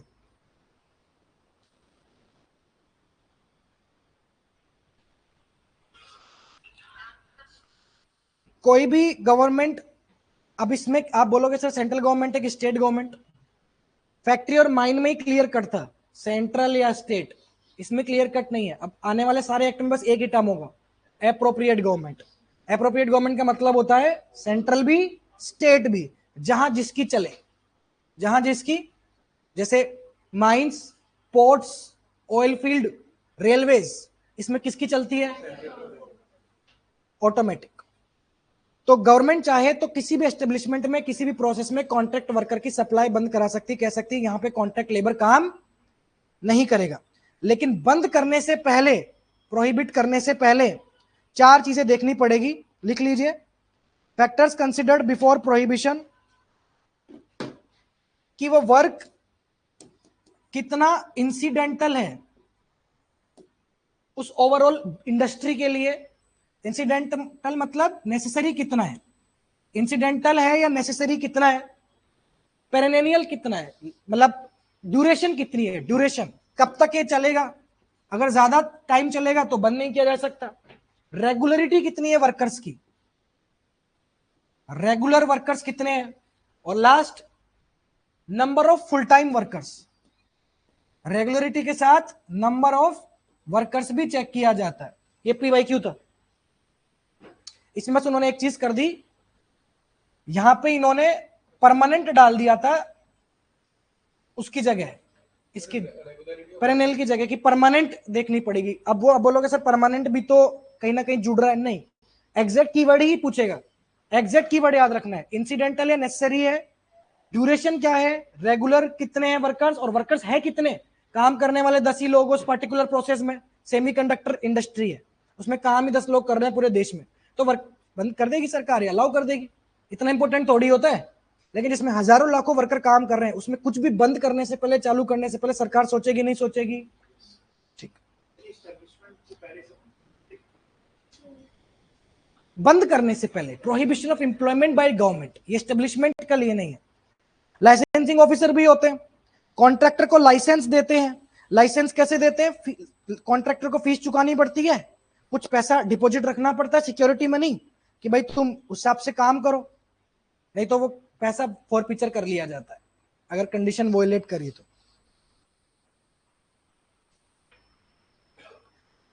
अगर आपको लाइसेंसिंग ऑफिसर ने मना कर दिया लाइसेंस देने से, तो आपके पास अपील का अधिकार है, और appeal most of the labour laws में 30 डेज है। कुछ में अलग अलग है जो मैं बताऊंगा, जैसे ग्रेचुइटी में 90 हो जाता है या 15 ऐसा हो जाता है, जितना भी है, बट 90% केस में 30 है। अपील में तो नहीं आए तो एक बार को तुम ब्लाइंडली ट्रस्ट करके 30 कर देना। अपील कर सकता है कितने दिन में? Appellate authority. इसमें भी फैसिलिटीज आनी चालू हो जाती हैं। इसमें भी क्या होती है? कैंटीन। लेकिन इसमें कैंटीन कितने वर्कर्स में मिलती है? 30, 100। फैक्ट्री में कैंटीन कितने पे आ रही थी? माइंस में कितने पे आ रही थी? इसमें कितने पे आ रही है? कैंटीन मेंटेन कौन करेगा, देगा कौन? फैक्ट्री में तो ऑनर कर रहा है, कॉन्ट्रैक्टर देगा। कौन देगा? और कॉन्ट्रैक्टर ने नहीं दिया तो प्रिंसिपल एम्प्लॉयर देगा। बट प्रिंसिपल एम्प्लॉयर कॉन्ट्रैक्टर से पैसा वसूल सकता है। अल्टीमेट जिम्मेदारी किसकी? कॉन्ट्रैक्टर की। किसकी जिम्मेदारी है? चाहे वो मेंटेनेंस भी हो, चाहे प्रोवाइड करने की बात हो, कॉन्ट्रैक्टर ही करेगा। इसमें रेस्ट रूम भी होते हैं। फैक्ट्री एक्ट में रेस्ट रूम आ रहे थे कितने वर्कर्स पे? 150 पे। लेकिन इसमें कोई कंडीशन नहीं है। इसमें कॉन्ट्रैक्ट वर्कर है, रात भर काम करते हैं, दिन में भी करते हैं, तो उनको तो 1 हो या 10 हो रेस्ट रूम देना पड़ेगा। और लेकिन एक कंडीशन है कि रेस्ट रूम तभी देना पड़ेगा अगर वर्कर्स रात में रुक रहे हैं तो। दिन में काम करके चले जा रहे हैं तो ठीक है, रात में रुक रहे हैं, अब चाहे कितने भी वर्कर हो, तो रेस्ट रूम देना पड़ेगा। पीने का पानी ठंडा नहीं, ठंडे की फैसिलिटी नहीं है, वो उसमें थी फैक्ट्री में। हाँ, wholesome drinking water. Wholesome drinking water, latrine urinals देनी पड़ेंगी, वॉशिंग फैसिलिटी देनी पड़ेगी, जबान केसरी देना पड़ेगा। जबान केसरी समझ गए? ये कौन सी फैसिलिटी है? स्पिटोन्स वाली है। फर्स्ट एड बॉक्स देने पड़ेंगे। फर्स्ट एड बॉक्स 150 पे रिक्वायरमेंट ऐसा कुछ नहीं है, देना ही पड़ेगा। वैसे तो 150 वाली का भी मतलब ये था कि देना ही पड़ेगा, चाहे 1 हो या 150, वो रेशियो था। लेकिन इसमें भी फर्स्ट एड बॉक्स देना पड़ेगा। प्रिंसिपल एम्प्लॉयर की क्या जिम्मेदारी है फिर? अगर सारे कॉन्ट्रैक्टर की जिम्मेदारी है, जो एम्प्लॉयर है। फर्क समझ आया? एम्प्लॉयर कॉन्ट्रैक्टर में क्या फर्क है? मेरे को ये काम कराना है, कुछ बिल्डिंग बनानी है, मैं रियल एस्टेट डेवलपर हूं, बिल्डर हूं, मुझे बिल्डिंग खड़ी करनी है, मैं खुद चुन चुन के लाऊंगा वर्कर, कॉन्ट्रैक्टर को हायर करूंगा, काम करा के दे दे, बात खत्म। उसको पैसा, वर्कर्स को पैसा भी कॉन्ट्रैक्टर देगा, उनके लिए कैंटीन भी वही देगा, मेरा कोई रोल ही नहीं है, मैं तो कॉन्ट्रैक्टर को पैसा दे दूंगा। लेकिन अगर जब वो पैसा बट रहा हो, तो इसमें एक कंडीशन है कि जब पैसा बट रहा है वर्कर्स को, तो प्रिंसिपल एम्प्लॉयर की तरफ से एक रिप्रेजेंटेटिव वहां पे होना चाहिए वेज स्लिप देने के लिए। तो वेजेस पे करने की जिम्मेदारी है तो कॉन्ट्रैक्टर की, एम्प्लॉयर बस वहां पे। तो ये सवाल पूछ सकते हैं कि कॉन्ट्रैक्ट वर्कर्स को पैसा कौन देता है, एम्प्लॉयर या कॉन्ट्रैक्टर? कॉन्ट्रैक्टर। क्योंकि मैं थोड़ी लेके आया हूं, कितने में लायक मुझे क्या पता। ठेकेदार आता है, घर बनवाते हो, ठेकेदार आता है, ठेकेदार को ही कर देते हैं ना सेटलमेंट, एक एक वर्कर को थोड़ी देना होता है।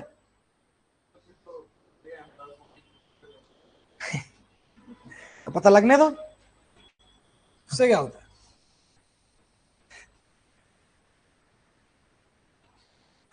फिर बोल देगा ना इन्फ्लेशन भी तो है, पेनल्टीज आ गई, ठीक है चलो, ये तुम्हारा कॉन्ट्रैक्ट वर्कर खत्म। इसमें भी रजिस्टर्स रिकॉर्ड्स होते हैं, लेकिन वो कौन मेंटेन करता है? दोनों, प्रिंसिपल एम्प्लॉयर और कॉन्ट्रैक्टर दोनों। अब तुम्हारे हैं plantation labour act. Plantation labour act. Plantation labour act कब अप्लाई होता है? 2 तरीके से होता है। अगर टी, कॉफी और शिंकोना, चिंकोना शिंकोना जो भी है, रबर और कार्डमम, अगर इनका कल्टीवेशन हो रहा है, अगर इनका कल्टीवेशन हो रहा है, प्लांटेशन चालू हो चुका है, कहीं तुम आधे लोग ट्रांजेक्शन में आए ही नहीं हो, भी आ गए ना, खत्म हो चुका है वो। प्लांटेशन क्या होते? खेती, बुआई, समझे? तो अगर इनकी खेती कर रहे हो और इसमें ये एक्ट तब अप्लाई हो, अब ऐसा नहीं तुम जरा सी जगह तुमने चाय उगा दी बागबान में अपने, तो चलो ये बागबान क्या, सॉरी ओपियम, मिनिमम 5 हेक्टेयर होना चाहिए और 15 लोग काम करने चाहिए। 5+15, 5+15। ऐसा नहीं कि तुमने अपने बगीचे में चाय कर रहे हो तो तुम्हारे पे अप्लाई हो जाएगा, सरकार आके इंस्पेक्शन करेगी ये कहां से उगा दिया तुमने। कम से कम 5 हेक्टेयर और 15, 5 हेक्टेयर होता ही तो तैयारी क्यों करते हैं यहाँ पे, इतना ही अगर जमीन जायदाद होती तो ठीक है। और कोई अगर क्रॉप हो, अगर अदर क्रॉप्स हैं तो ये तो कंडीशन माननी पड़ेगी कि 5 हेक्टेयर 15 लोग काम करने चाहिए, लेकिन प्लांटेशन ओपन करने से पहले किसकी परमिशन लेनी पड़ेगी? किसकी लेनी पड़ेगी? स्टेट गवर्नमेंट और सेंट्रल गवर्नमेंट दोनों की। स्टेट गवर्नमेंट का नोटिफिकेशन और सेंट्रल गवर्नमेंट का अप्रूवल, यानी बैग किस किस को दिए जाएंगे, किस किस को बैग पहुंचाए जाएंगे? स्टेट गवर्नमेंट और सेंट्रल गवर्नमेंट। अगर क्या नहीं हो तो हाँ, तो अप्रूवल की जरूरत नहीं है ना, कंडीशन पूरी कर लो।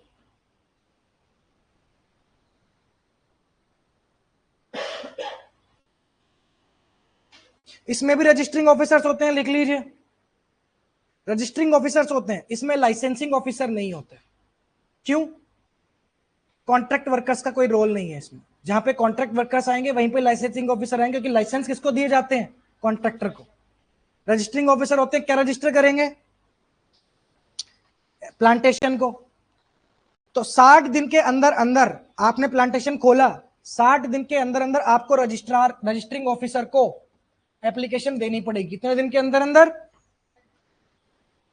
और अगर एरिया में या ऑनरशिप में कुछ भी चेंज होता है तो 60 दिन के बाद कभी भी प्लांटेशन खुल गया, अब ऑनर चेंज हुआ, एरिया चेंज हुआ, तो 30 दिन के अंदर अंदर बताना पड़ेगा रजिस्टरिंग ऑफिसर को कि हमने एरिया बढ़ा दिया, कम कर दिया, कब्जा कर लिया बगल वाले पे, इधर कर दिया थोड़ा सा। होते हैं कब्जे, ऐसे ही होते हैं, समझे? खोलने से, खोलने के अंदर, खोलने के बाद, हाँ यस, एग्जिस्टेंस में आ गया प्लांटेशन, अब 60 दिन बाद तुम एप्लीकेशन, ठीक है। और अगर कोई भी प्लांटेशन का रजिस्ट्रेशन कैंसिल करना है तो करने से पहले रजिस्टरिंग ऑफिसर को लोकल न्यूज़पेपर में प्रिंट करना पड़ता है। कौन से न्यूज़पेपर में? क्यों क्यों करना पड़ता है? जल्दी बताओ। लोकल वर्कर्स इफेक्ट होंगे, उनको पता चलेगा, और रीजनल लैंग्वेज में करना पड़ेगा, द हिंदू में नहीं कर सकते। हाँ, मैं तो बोला ही नहीं ऐसा। मन से 30 दिन 15 दिन लगा। अब वो इंसान पागल हो जाता है लेबर लॉस पढ़ने के बाद। मम्मी पास्ता बनाना 3 दिन के अंदर अंदर, ऐसा ही होता है। जबरदस्ती कंडीशंस 30 दिन 15 दिन, कोई, मैं बोला ही नहीं ऐसी बात, कुछ भी नहीं है ऐसा। बस लोकल न्यूज़पेपर में जब भी इच्छा हो, जब मन करे, जब चाय अच्छी बनी हो जिस दिन, उस दिन कर लो, ठीक। और कैंसिल किया जाता है रजिस्टरिंग ऑफिसर की तरफ से अगर रजिस्ट्रेशन, तो उसकी अपील कितने दिन में होगी? अभी तो बताया था, अपील कितने दिन की होती है? Maximum 30 days. इसमें भी आपके इंस्पेक्टर और चीफ इंस्पेक्टर दोनों होते हैं। अब आप बोलोगे सर ये चीफ इंस्पेक्टर इंस्पेक्टर कैसे याद रखे, कॉन्ट्रैक्ट में तो नहीं आया। तो ये चीफ इंस्पेक्टर इंस्पेक्टर आते हैं, कोई परमानेंट सेटअप हो किसी चीज का, कोई इंडस्ट्री हो। कॉन्ट्रैक्ट वर्कर की कोई इंडस्ट्री थोड़ी होती है। फैक्ट्री एक इंडस्ट्री है, फैक्ट्री खुली हुई है। माइनिंग एक इंडस्ट्री है, प्लांटेशन इंडस्ट्री है। कॉन्ट्रैक्ट वर्कर तो वर्कर की कैटेगरी है। जैसे इंटरस्टेट माइग्रेंट वर्कर हम पढ़ेंगे और कॉन्ट्रैक्ट वर्कर हमने पढ़े, तो ये वर्कर्स की कैटेगरी के लिए है। एस्टेब्लिशमेंट थोड़ी होता है कि ये जगह है यहाँ पे कॉन्ट्रैक्ट वर्कर मिलते हैं। हाँ, उसका आगे पढ़ेंगे, उसमें उसमें आगे पढ़ेंगे, उसमें है थोड़ा सा लोचा, लेकिन पढ़ेंगे। अभी के लिए इतना याद हो गया कि इसमें प्लांटेशन में चीफ इंस्पेक्टर इंस्पेक्टर है, फैक्ट्री में भी थे और माइंस में भी थे। इसमें भी सेम इंस्पेक्टर की वही पावर। कौन कौन सी पावर है इंस्पेक्टर की? एंटर, एग्जामिन, क्या सीजर, कुछ भी सीज कर सकता है। फैक्ट्री एक्ट में भी शायद मैं आप लोगों को बताया नहीं, बट फैक्ट्री एक्ट में ये पावर है इंस्पेक्टर को कि फैक्ट्री में जाके वो किसी भी मशीन को डिसमेंटल कर सकता है और डिस्ट्रॉय कर सकता है। ये दो कीवर्ड, डिसमेंटल और डिस्ट्रॉय कर सकता है। किसी भी मशीन 2 करोड़ 5 करोड़ 10 करोड़ कितने की भी तुम्हारी मशीन हो, इंपोर्ट कराई हुई हो, तोड़ सकता है, डिसमेंटल भी कर सकता है, डिस्ट्रॉय भी कर सकता है। कोई ग्राउंड्स नहीं है जो उसको लगे जो, बट उसको वो if he considers necessary, word ही है नेसेसरी एक्ट में। अब नेसेसरी वो तुमको कोर्ट में प्रूव करना पड़ेगा। अगर फैक्ट्री का मालिक सवाशेर हुआ, अगर उसने कोर्ट में केस कर दिया तो फिर इंस्पेक्टर को प्रूव करना पड़ेगा कि नेसेसरी कब था। कई बार निकल जाता है सामने वाला सवाशेर, क्या करे। अब मैं बताता तुमको कहानियां, लेकिन टाइम नहीं है। पुराने वालों को तो बताया कई बार, एक कई केस हुए ऐसे। इसमें भी सर्टिफाइंग सर्जियन होते हैं। कौन होते हैं? Certifying surgeon. लेकिन सर्टिफाइंग सर्जन इसमें अपॉइंट कौन करता है? स्टेट गवर्नमेंट है इसमें, स्टेट गवर्नमेंट। प्लांटेशन में कौन है? State government. स्टेट गवर्नमेंट काम वही होता है। सर्टिफिकेट ऑफ फिटनेस कितने दिन के लिए वैलिड होता है? 1 साल। पीने का पानी देना पड़ेगा। अब हम फैसिलिटीज पे आ गए। पीने का पानी तो हमेशा देना ही पड़ेगा, वो मना नहीं कर सकते। ड्रिंकिंग वाटर देना पड़ेगा। वॉशरूम्स, लेट्रीन्स, यूरिनल्स देनी पड़ेंगी, मेल के लिए अलग, फीमेल के लिए अलग। क्लीन होना चाहिए वॉशरूम। मेडिकल फैसिलिटीज देनी पड़ेगी, लिख लीजिए। किसका? किस चीज के लिए? सर्टिफाइंग सर्जन में। तुम इंटरनेट एक्सप्लोरर चला रहे हो क्या? 5 मिनट पहले की चीजें कैसे याद आ रही है? क्या? तुम ये मत करो, ऐसी बातें मत छोड़ो तुम। कॉन्करेंट लिस्ट में है कि यूनियन लिस्ट में? मैंने आईआर में लिखवाया था ना कि यूनियन लिस्ट में क्या है और कॉन्करेंट में क्या है। नहीं लिखवाया? लिखवाया था। चलो ठीक है, अभी छोड़ो ही मत। अभी जो बता रहा हूं बस वो पढ़ो। कैंटीन कितने पे आ रही है? कैंटीन 150। असर देखो चालू हो गया। फैक्ट्री माइंस में कैंटीन 250 पे आ रही थी, कॉन्ट्रैक्ट वाले पे 100 पे आ रही थी, प्लांटेशन पे कितने पे आई? बस ये कैंटीन ये इन्हीं 1-2 महीने, फिर कैंटीन खत्म, फिर कैंटीन कोई रोल नहीं। कैसे फैसिलिटी फैक्ट्री पे कितने पे थी? माइंस में थी। बच्चों को लेके भी नहीं, जब औरतें नहीं जाएंगे तो बच्चे कहां से जाएंगे? नहीं है फैसिलिटी अलाउड, वो अलाउड नहीं है। कितने वर्कर्स पे? 50। फैक्ट्री में कितने वर्कर्स पे थी? 30। लेकिन इसमें कंडीशन है, 50 विमेन वर्कर्स हो या फिर अगर 20 से ज्यादा बच्चे कलेक्टिवली हो गए हो तो। अब 30 ही वर्कर हो लेकिन 20 बच्चे हो गए हो तो देनी पड़ेगी। या तो 50 वुमेन वर्कर कर लो या 20 बच्चे कर लो, एक ही बात। 6 साल से ऐसे नहीं कि तुम पहुंच जाओ। ठीक, चलो। रिक्रिएशनल फैसिलिटीज होनी चाहिए। रिक्रिएशनल फैसिलिटीज क्या होती हैं? अरे नशा मुक्ति नहीं, इसको ओपियम नशा मुक्ति यही।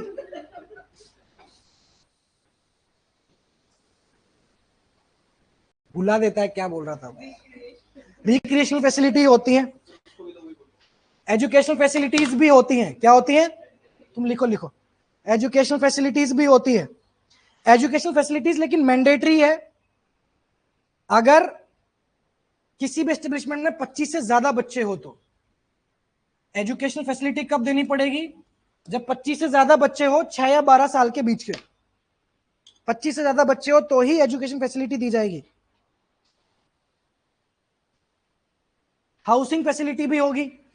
हाउसिंग फैसिलिटी दिमाग में रखना कि अभी तक हमने नहीं पढ़ी है। हाउसिंग फैसिलिटी, हाउसिंग फैसिलिटी होगी। अब चाहे प्लांटेशन में काम करने वाला हो, चाहे प्लांटेशन में काम बाहर काम करता हो कोई, पर प्लांटेशन के लिए करता हो तो भी उसको रहने की व्यवस्था दी जाएगी।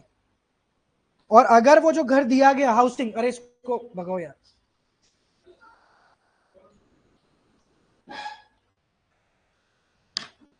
ये हमारे सेफ्टी ऑफिसर है, सेफ्टी ऑफिसर है हमारे। तो घर अगर दिया गया और घर कोलैप्स हो जाता है तो उसका कंपनसेशन भी ऑनर भुगतेगा। कोलैप्स कैसे भी हो सकता है, घर कच्चा पक्का, उसको कंपनसेशन दिया जाएगा ऑनर की तरफ से, वर्कमैन कंपनसेशन एक्ट जो हम पढ़ेंगे उसके अकॉर्डिंग। ठीक है।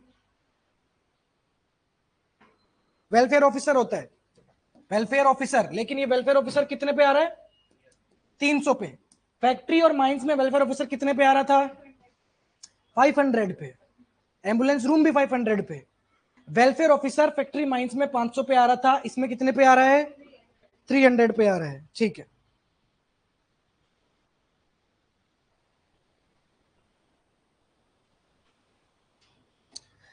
वो सारी चीजें फिक्स रहेंगी। वीक में मैक्सिमम 48 घंटे, वो डेली मैक्सिमम आवर्स भी 9 घंटे का फिक्स है, वीकली 48 घंटे भी फिक्स है, वीकली हॉलीडे 1 फिक्स है।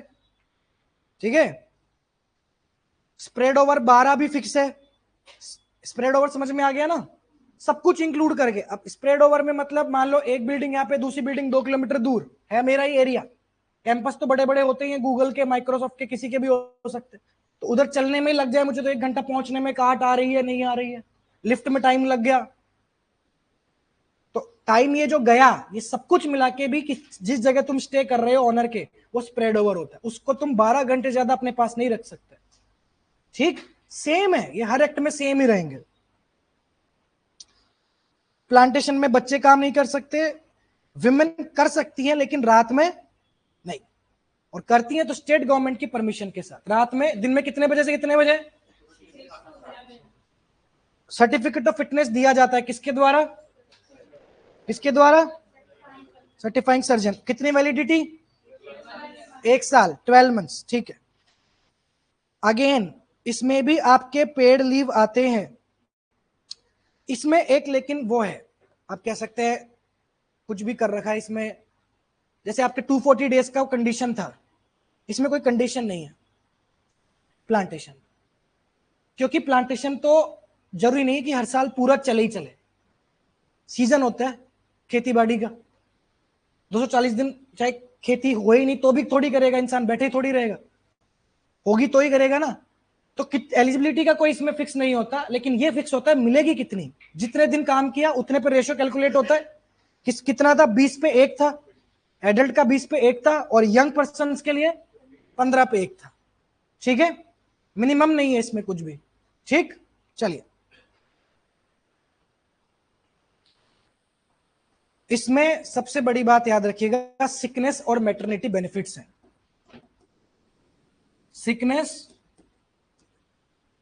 और मैटरनिटी, क्योंकि सिकनेस और मैटरनिटी बेनिफिट्स हर एक्ट में नहीं मिलते, इसमें मिलते हैं, मैटरनिटी बेनिफिट एक्ट में मिलते हैं, और ईएसआईसी में मिलते हैं, और किसी में मिलते हैं?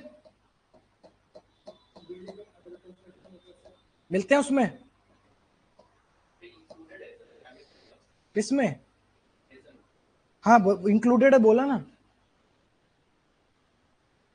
तो मस्ट प्रोवाइड। हाँ, तुम ये, वो तुम सही कह रहे हो कि मतलब भी अनकंडीशनल है, तो देना ही पड़ेगा। जैसे ईएसआईसी में तो तुम्हें कुछ हो गया, बीमार हो गया तो देना पड़ेगा, इसमें तो देना ही पड़ेगा, बट फिर भी सर्टिफिकेट तो लगता ही है डॉक्टर का। ठीक। एक्सीडेंट का नोटिस हमेशा की तरह कौन पहुंचाएगा? अथॉरिटीज की तरफ। अब इसमें क्या होता है कि ऑनर, फैक्ट्री में तो मैनेजर हो जाता है, इसमें तो एम्प्लॉयर का ही काम है। ठीक। रजिस्टर भी मेंटेन होंगे एक्सीडेंट के सारे। चलो, ये हो गया तुम्हारा प्लांटेशन।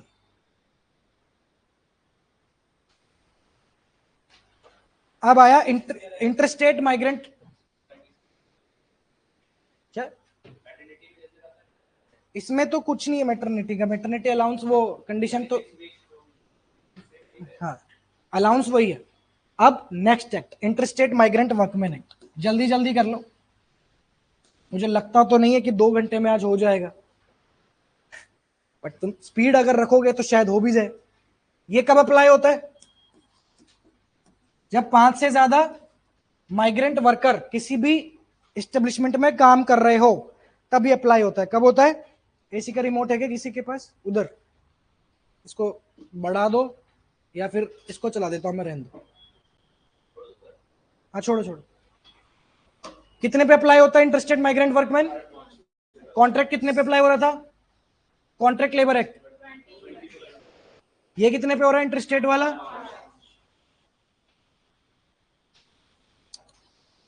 इंटरेस्टेड माइग्रेंट हुआ कौन? जो एक स्टेट से दूसरे स्टेट काम करने जा रहा है। इसमें भी जहां पे इंटरेस्टेड माइग्रेंट वर्कमैन काम कर रहे हैं उस जगह को रजिस्टर कराना पड़ता है। किसके पास? रजिस्टरिंग ऑफिसर के पास। और रजिस्टरिंग ऑफिसर अब तक किस किस एक्ट में आ चुका है? फैक्ट्री एक्ट में कब आया? प्लांटेशन में आ गया, कॉन्ट्रैक्ट में आ गया, माइंस में नहीं था, इंटरस्टेट में। सेम काम है रजिस्टरिंग ऑफिसर का, जो होता है हमेशा की तरह सर्टिफिकेट ऑफ रजिस्ट्रेशन इशू करना। ठीक है, बस इसमें कंडीशन है कि अगर आपने रजिस्टरिंग ऑफिसर ने ये बोल दिया कि इसकी एप्लीकेशन आई है और करेक्ट है, तुमने करेक्ट कर दी, फाइनल कर दी, तो 1 महीने के अंदर उसको सर्टिफिकेट पहुंचाना भी पड़ेगा। ये बाइंडिंग कंडीशन है, विद इन 1 मंथ। क्यों? क्योंकि माइग्रेंट वर्कमैन आ चुके हैं, बैठे नहीं रहेंगे। ठीक है, एक 1 मंथ की कंडीशन है रजिस्टरिंग ऑफिसर के ऊपर बाइंडिंग, कि अगर तुमने फाइनल कर दिया, एप्लीकेशन ग्रांटेड, तो हार्ड कॉपी सर्टिफिकेट की भिजवानी पड़ेगी कितने दिन के अंदर अंदर?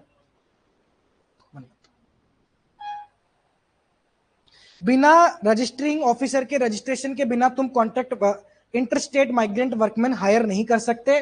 और इसमें लाइसेंसिंग ऑफिसर होता है। 2 ही एक्ट है अभी तक के लिए, कॉन्ट्रैक्ट वाला तो है ही, और साथ में ये जिसमें कॉन्ट्रैक्टर्स की भूमिका है। इसमें भी क्योंकि बिहार से या यूपी से या राजस्थान से, साउथ से, नॉर्थ से, कहीं से भी कोई भी वर्कर इधर से उधर लेके जाने वाला कौन होता है? कॉन्ट्रैक्टर ही होता है। कॉन्ट्रैक्टर लेके जाता है, कॉन्ट्रैक्टर की जिम्मेदारी होती है, कॉन्ट्रैक्टर को लाइसेंसिंग ऑफिसर से लाइसेंस लेना पड़ता है।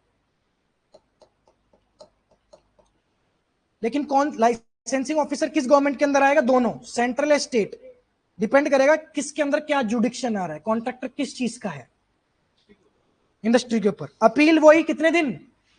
लाइसेंसिंग ऑफिसर के खिलाफ अपील कितने दिन? इसमें एक चीज याद रखना, पासबुक इशू होती है। ये बहुत इंपॉर्टेंट है कि पासबुक किस एक्ट में इशू होती है। अब तक किसी एक्ट में पासबुक नहीं दे रहे थे वर्कर को।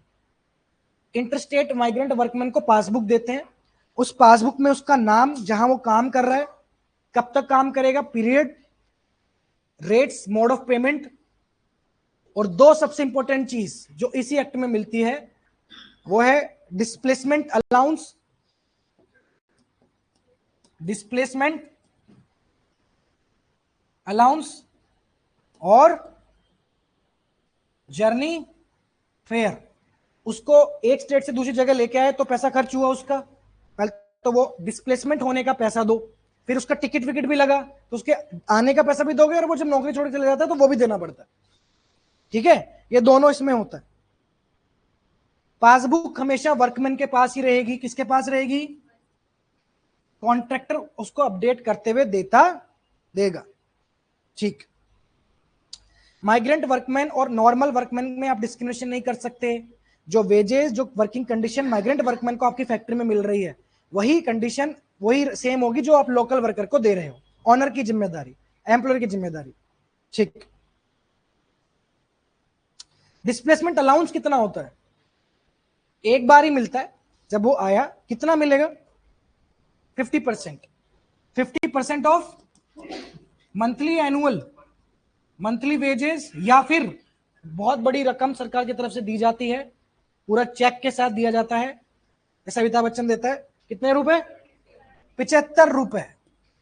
पूरे 75 रुपए दिए जाते हैं, और जो इनमें से ज्यादा हो, यह भी है कंडीशन कि जो ज्यादा हो, ऑफ कोर्स मंथली वेजेस ज्यादा होंगी। ठीक, ये डिस्प्लेसमेंट अलाउंस याद रखिएगा,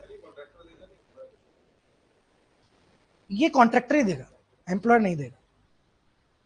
सारे पैसे का खेल कॉन्ट्रैक्टर का ही है, एम्प्लॉयर को कोई मतलब नहीं होता। जर्नी अलाउंस भी कॉन्ट्रैक्टर ही देगा, आने का और जाने का। इवन जिस दिन वो जा रहा है तो जर्नी का पैसा भी वही देगा, और उस दिन को माना जाएगा कि ये काम कर रहा है, वो वर्किंग डे में इन्वॉल्व होता है, उसको उस दिन की सैलरी भी मिलेगी। वही चीज है, पैसे पे करने की जिम्मेदारी किसकी? कॉन्ट्रैक्टर की। कॉन्ट्रैक्टर नहीं देगा तो एम्प्लॉयर देगा। डिस्प्लेसमेंट अलाउंस हो या जर्नी फेयर हो, कॉन्ट्रैक्टर नहीं देगा तो कौन देगा? एम्प्लॉयर बाद में रिकवर जरूर कर सकता है, ये अलाउड है, वो चाहे कैसे भी करे। ठीक, इसमें सेम इंस्पेक्टर्स होते हैं आपके, एंटर, एग्जामिन, इंफॉर्मेशन, सीजर, बिल्कुल नहीं, इसमें चीफ इंस्पेक्टर नहीं होता, ये ध्यान रखना। इंटरस्टेट माइग्रेंट वर्कमैन में चीफ इंस्पेक्टर नहीं होते, सिर्फ इंस्पेक्टर है, ओनली इंस्पेक्टर्स।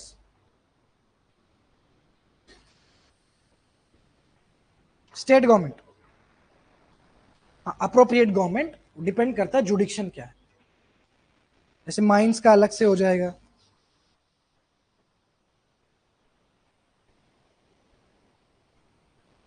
और जब आप उस वर्कमैन को विदा कर दोगे अपने घर, तो उसके सारे ड्यूज, सारी सैलरी देनी पड़ेगी। और उसने भी अगर कोई लोन लिया है आपसे, तो वो लोन जब पूरा दे देगा तभी उसको आप भेज दोगे। ठीक है, दोनों तरफ से कंडीशन है, बस इसमें इतना ही है। अब इस कैटेगरी का लास्ट है, फिर आने वाले एक्ट तो और छोटे छोटे हैं। Building and construction workers act, ये एक्ट किस पे अप्लाई होता है? किसी भी एस्टेब्लिशमेंट में कंस्ट्रक्शन वर्कर कितने से ज्यादा हो, 10 से ज्यादा हो। फैक्ट्री में 20 और 10 वाली कंडीशन थी, विदाउट पावर पावर। माइंस में कोई ऐसी कंडीशन नहीं थी। प्लांटेशन में कितनी थी? 5 हेक्टेयर और 15। इंटरस्टेट में कितनी थी? 5। कॉन्ट्रैक्टर में कितनी थी? 20। और इसमें कितनी है? कौन सा एक्ट पढ़ रहे हैं अपन? नहीं, ऐसा होता है, कई बार हुआ है। याद आ गया ना? तो ये अप्लाई होता है जहां पे 10 से ज्यादा कंस्ट्रक्शन वर्कर्स है, वहां पे ये अप्लाई होता है। ठीक है, चलो,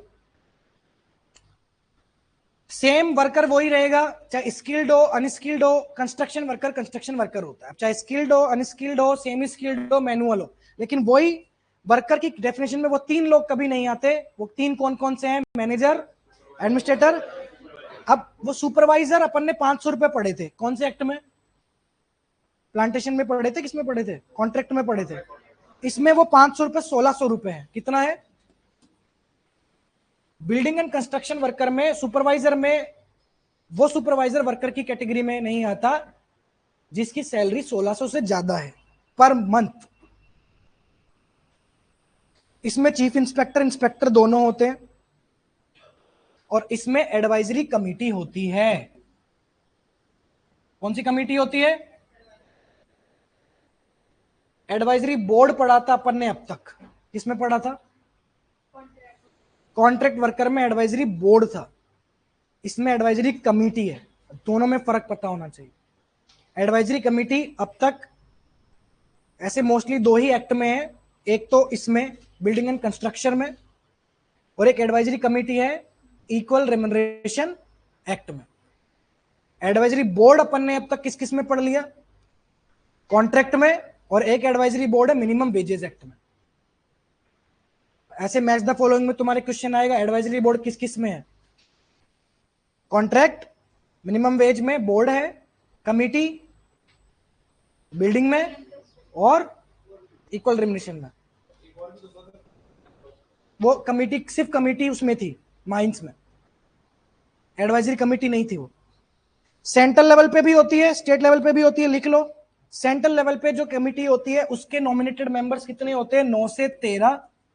और स्टेट वाले में कितने होते हैं? 7 से 11। 7 से 11। इसमें एक अलग कमेटी होती है जिसपे 2023 में सवाल भी आया था, अगर आप लोगों को याद हो, एक्सपर्ट कमेटी। याद है किस किसी को? किस किसने पीवाईक्यूज में देखे एक्सपर्ट कमेटी? वैसे 2 ही लोगों ने देखा है। पीवाईक्यू हुए कितने हैं इसके यार? इसमें डॉक में भी है, डॉग भी इंक्लूड कर लो। Dog worker, dock workers act. Dog worker अलग होता है, डॉक वर्कर अलग है। डॉक, डॉक बंदरगाह। ठीक, ठीक है। एडवाइजरी कमेटी, कमेटी किस किस में हो गई यार? एक तो बिल्डिंग कंस्ट्रक्शन में हो गई, इक्वल रेम्युनरेशन में हो गई, और डॉक वर्कर में हो गई। एक्सपर्ट कमेटी सिर्फ इस एक्ट में। और ये सवाल था 2.5 नंबर का, जिसको पता है उसने 2 सेकंड में 2.5 नंबर ले लिए, ये देख के टिक करके कि एक्सपर्ट कमेटी। अंदर छोड़ो क्या है, बस नाम जान लो, एक्सपर्ट कमेटी किसमें है? Building and construction worker. होता क्या है इस कमेटी में बता देता हूं, टेक्निकल एडवाइस देती है। क्या देती है भाई? बिल्डिंग है कितनी ऊंची है, कौन से वर्कर चाहिए, कौन से वर्कर नहीं चाहिए, तो इसमें टेक्निकल एडवाइस देने के काम आती है। इसमें वही लोग होते हैं जो इस फील्ड के एक्सपर्ट होते हैं। इसमें भी रजिस्टरिंग ऑफिसर्स होते हैं, लिख लीजिए। 60 दिन के अंदर अंदर रजिस्ट्रेशन की एप्लीकेशन देनी पड़ती है सेम। आपने काम चालू कर दिया, अब आप 60 दिन के अंदर एप्लीकेशन ले लो, अप्लाई कर दो रजिस्टरिंग ऑफिसर को। कुछ भी चेंज करते हो आप उस जगह में, ओनरशिप में, तो 30 दिन। वही प्लांटेशन वाला, एप्लीकेशन के लिए 30 दिन, चेंजेस करने के लिए, एप्लीकेशन के लिए 60 दिन, चेंजेस के लिए 30 दिन। अपील सेम, कितने दिन? 30 दिन। अपील का होगा 30 दिन। इसमें बनाया जाता है एक बोर्ड, उसको कहते हैं वेलफेयर फंड कहते हैं जनरली, वेलफेयर बोर्ड भी कहते हैं। तो ये इसी में ही होता है, ध्यान रखिएगा। वेलफेयर ऑफिसर नहीं, वेलफेयर बोर्ड या वेलफेयर फंड, उसको मैनेज करने के लिए बोर्ड होता है। ठीक है। 18 से 60 साल का कोई भी कंस्ट्रक्शन वर्कर इसमें रजिस्ट्रेशन कराकर फायदा उठा सकता है स्कीम्स का, बट उसको साल में 90 दिन से ज्यादा काम करना पड़ेगा। ऐसे नहीं कि एक ईंट उठा के डाल दी तो एक कंस्ट्रक्शन वर्कर हो गया। फंड, फंड को मैनेज करने के लिए ही बोर्ड है ना। इस फंड को यूज कौन कर सकता है? वही कंस्ट्रक्शन वर्कर जिसमें साल में कितने दिन से ज्यादा काम किया है? कितने दिन से ज्यादा? 90 डेज। ठीक है, 90 डेज बोला, 60 का बोला? 18 से 60 की उम्र बोला मैं, 18 से 60 के बीच में होना चाहिए। पासबुक कौन से एक्ट में था? इसमें आइडेंटिटी कार्ड होता है। आइडेंटिटी कार्ड जो होता है ना, वो आपके दो ही एक्ट में है बस, एक बिल्डिंग एंड कंस्ट्रक्शन में, और एक जो बताएगा उसको समोसा। जल्दी जल्दी जल्दी, पीछे से हमारे महानुभवी, अनऑर्गेनाइज्ड वर्कर्स एक्ट।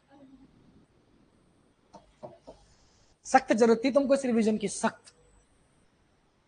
ठीक है, भूल चुके हो तुम। आइडेंटिटी कार्ड किस किस में? आइडेंटिटी कार्ड में क्या होता है? फोटो होती है, कहां काम कर रहे हैं, कितना काम कर रहे हैं। अगर कोई कंस्ट्रक्शन वर्कर 90 दिन से ज्यादा काम नहीं कर पाता किसी साल, तो उसको उस फंड से पैसा नहीं मिलेगा। लेकिन अगर उसने ये प्रूव कर दिया कि मैंने पिछले 3 सालों में तो 90 दिन से ज्यादा काम किया ही है, तो उसको फिर उस साल में मिल जाएगा। If he has worked for continuously 3 years, then he still be eligible for this year's benefit, जो भी बेनिफिट्स वगैरह होंगे, बट ये 60 साल तक ही मिलता है। अगर कोई वर्कर फाइनेंशियल इश्यूज फेस कर रहा है तो 3 साल तक उसको कंट्रीब्यूशन के लिए वेव ऑफ किया जा सकता है। इसमें ना कंट्रीब्यूशन करना पड़ता है, पैसे थोड़े से देने पड़ते हैं, तब जाके बाद में पैसा मिलता है। तो वो कंट्रीब्यूशन वो माफ कर दिया जाता है 3 महीने तक, अगर फाइनेंशियल सिचुएशन ठीक नहीं है तो 3 महीने तक।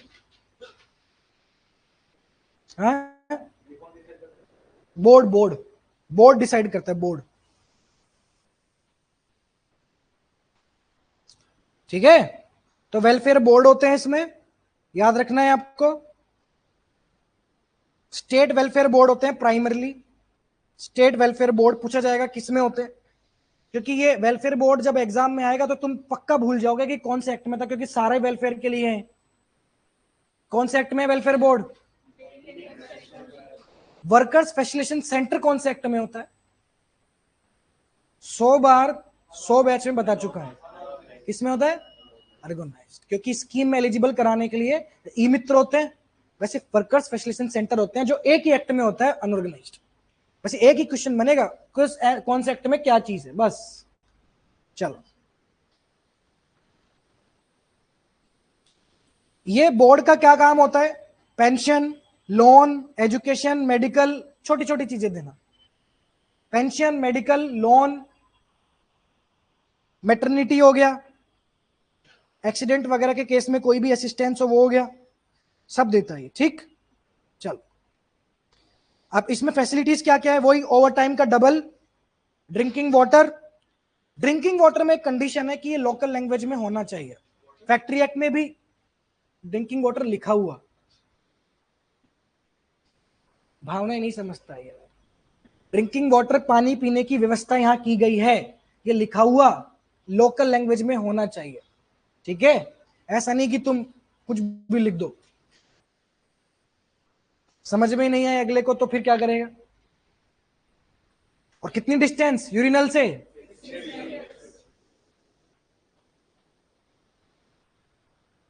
हाउसिंग देनी पड़ेगी, लिख लो, हाउसिंग देनी पड़ेगी वर्कर्स को।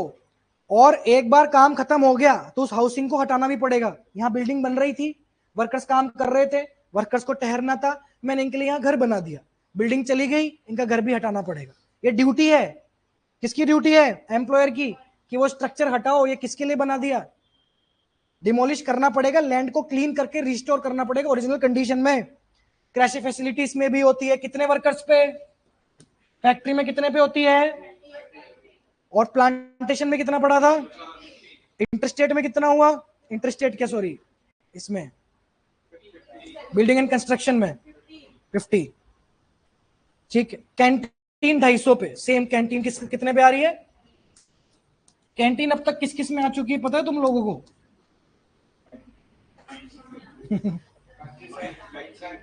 फैक्ट्री में और माइंस में तो है ही 250 पे। इंटरस्टेट में कैंटीन है तो किस में थी, 150 और 100 वाली कंडीशन किस किस में,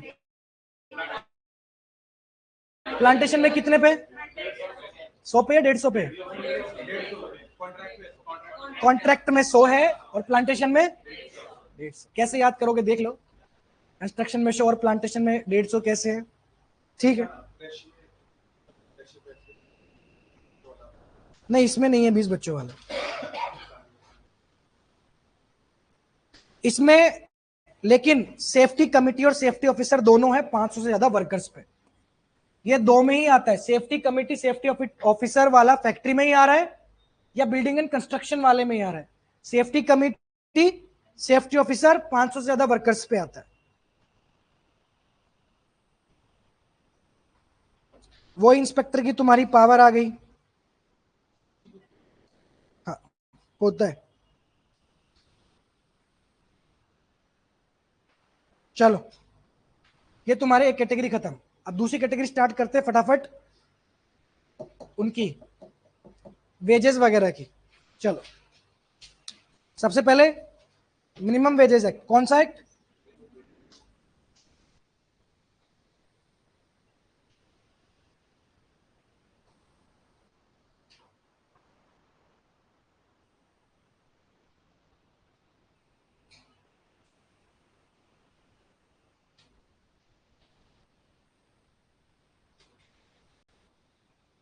ठीक है।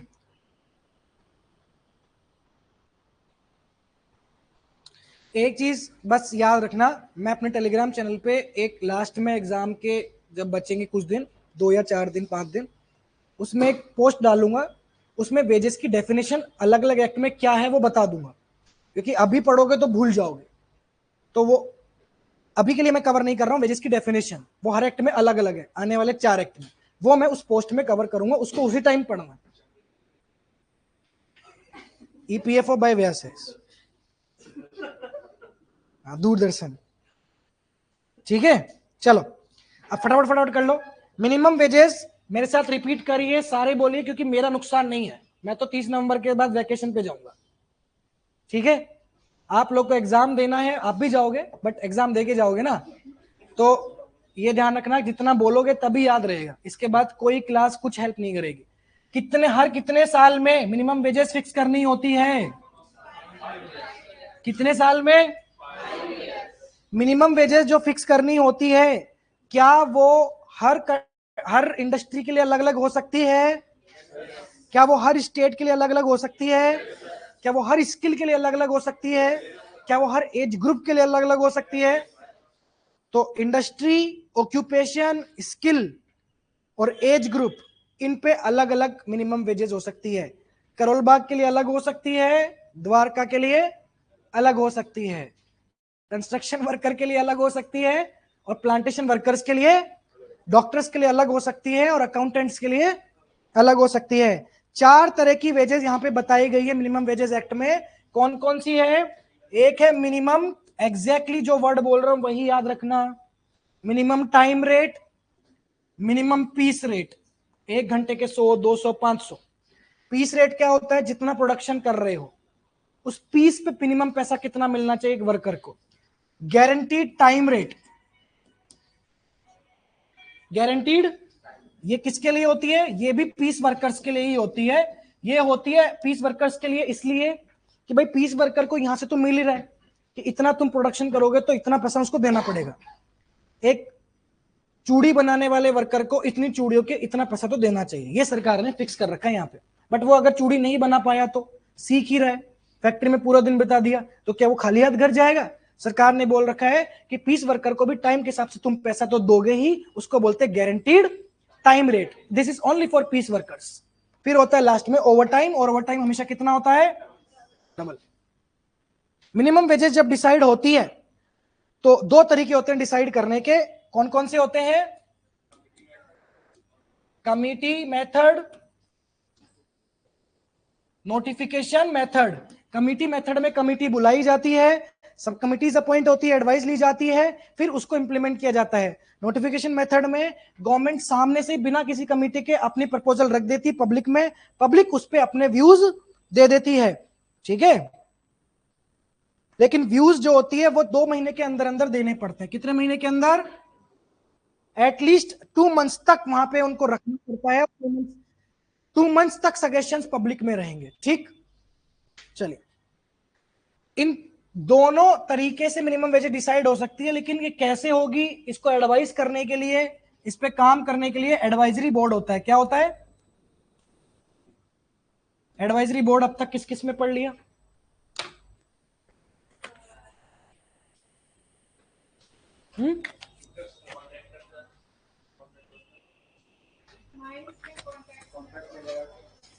कॉन्ट्रैक्ट में पढ़ लिया। एडवाइजरी बोर्ड की बात कर रहा हूं, लिखा नहीं कि एडवाइजरी बोर्ड, अभी बोला था जब। क्या क्या किस किस में? माइंस में कौन सा एडवाइजरी बोर्ड है? मुझे तो समझ ही नहीं आ रहा है, ये माइंस में एडवाइजरी बोर्ड कहां से आ गया? अब मिल भी नहीं रहा है जो लिखवाया था, इससे बढ़िया मैं ही लिख लेता। कॉन्ट्रैक्ट में है, कॉन्ट्रैक्ट में, और बोर्ड, बोर्ड एडवाइजरी कमिटी अलग है, बोर्ड अलग है। और ये कमिटी मेथड है, कमिटीज नहीं है कोई स्पेसिफिकली जो पूछा जाएगा। एडवाइजरी बोर्ड का क्या रोल होता है? सरकार के साथ काम करके, कोऑर्डिनेट करके मिनिमम वेजेस डिसाइड करना। चलो, अगर कोई भी एरर होता है मिनिमम वेजेस में, सरकार ये बोलना चाहती थी कि 15,000 मिनिमम वेज होनी चाहिए, गलती से सरकार से 1 जीरो हट गया, और सरकार चाहती है कि नहीं ये तो मैं गलत कर दी, वापस ठीक करना चाहती हूँ, नया नोटिफिकेशन जारी करने के लिए क्या शुरू से कमिटी बुलानी पड़ेगी? नहीं, वो बिना कमिटी के हो जाएगा। वेजेस जो होते हैं वो जनरल रूल क्या है, किस में देने चाहिए? कैश में या काइंड में? सरकार अलाउ कर दे तो काइंड में भी चलेगा, पर जनरली कैश में दोगे। कैश मतलब सिर्फ रोकड़ा नहीं होता, कैश मतलब होता है नॉन कमोडिटी, चाहे तुम डिजिटल दो कैसे भी दो, लेकिन कैश दो। समझ आया मैं क्या बोला? हाँ, कमोडिटी नहीं होनी चाहिए, कमोडिटी। कैश मतलब मॉनेटरी वैल्यू, जिस मॉनेटरी कुछ, यस यस, गवर्नमेंट बोले तो अलाउ कर सकते हैं काइंड में। चलिए, मिनिमम वेजेस पे करना लीगल ऑब्लिगेशन होता है एम्प्लॉयर पे, ठीक है। ओवर टाइम का हमेशा कितना है फिक्स? 2 गुना, डबल।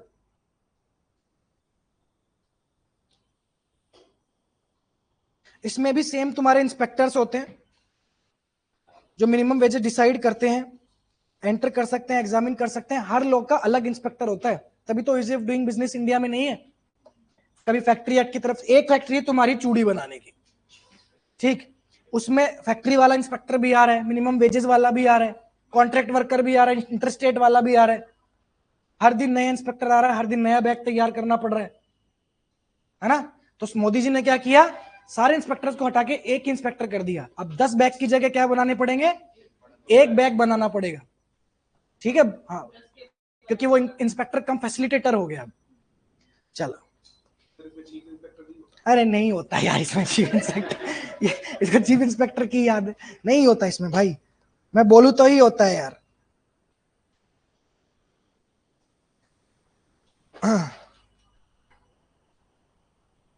ठीक है, मिनिमम वेजेस खत्म।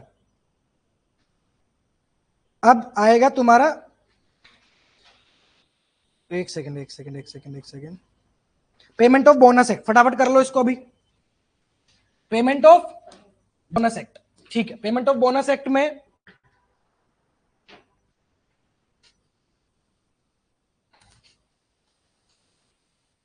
एलिजिबल कौन होता है, बोनस, बोनस के ऊपर होता है ये।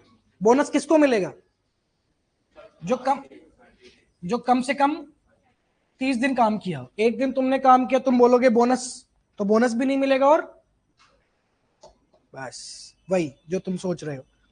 तो 30 दिन काम करोगे तो ही बोनस मिलेगा। और बोनस के राइट्स, ये बहुत इंपॉर्टेंट है, मैं फिर से बता रहा हूं, बोनस के राइट्स तुमसे छिन जाएंगे वर्कर से इन 3 कंडीशन पे, लिख लीजिएगा। अगर उसने फ्रॉड किया है, या फिर वॉयलेंट बिहेवियर किया है, या फिर थेफ्ट या सबोटेज किया है, ठीक है। इन 3 कंडीशन पे एम्प्लॉयर की प्रॉपर्टी की चोरी कर ली, नुकसान पहुंचाया, फ्रॉड किया, हिंसा करी, तो फिर बोनस तुमको नहीं मिलेगा। बोनस मिलेगा कितना, बोनस मिलेगा कितना, बोनस मिलता है मिनिमम 8.33 और मैक्सिमम कितना 20%। 8.33% सैलरी का, एनुअल सैलरी का इतना मिनिमम बोनस देना पड़ेगा, और मैक्सिमम कितना 20%। ये 8.33 वाले में और 100 भी है, whichever is higher. Maximum bonus 20%, minimum 8.33% मिलेगा। लेकिन ये याद रखना कि वेजेस के लिए सीलिंग फिक्स है 7,000। जब वेजेस बोनस दी जाती है इस एक्ट के अंदर, तो ये 8.33 किस पे कैलकुलेट होता है, ओरिजिनल सैलरी पे नहीं होता है, ये होता है 7,000 रुपए पे। अगर किसी की सैलरी 7,000 से ज्यादा है तो उसको 7,000 ही कैप कर देंगे। 6,000 है तो 6,000 पे देना पड़ेगा, 5,000 तो 5,000। मैक्सिमम सीलिंग कितनी है, यानी तुम्हारी 1 लाख की सैलरी है तो 1 लाख पे बोनस नहीं मिलेगा। ये 8.33% और 20% 7,000 पे होगा, और मिनिमम वेजेस या जो भी तुम्हारी मिनिमम वेजेस है। तो नहीं समझे, समझ गए ना। हाँ, एनुअल एनुअल 8.33 या 20% तुम्हारी सैलरी का, सैलरी की मैक्सिमम कैपिंग है 7,000।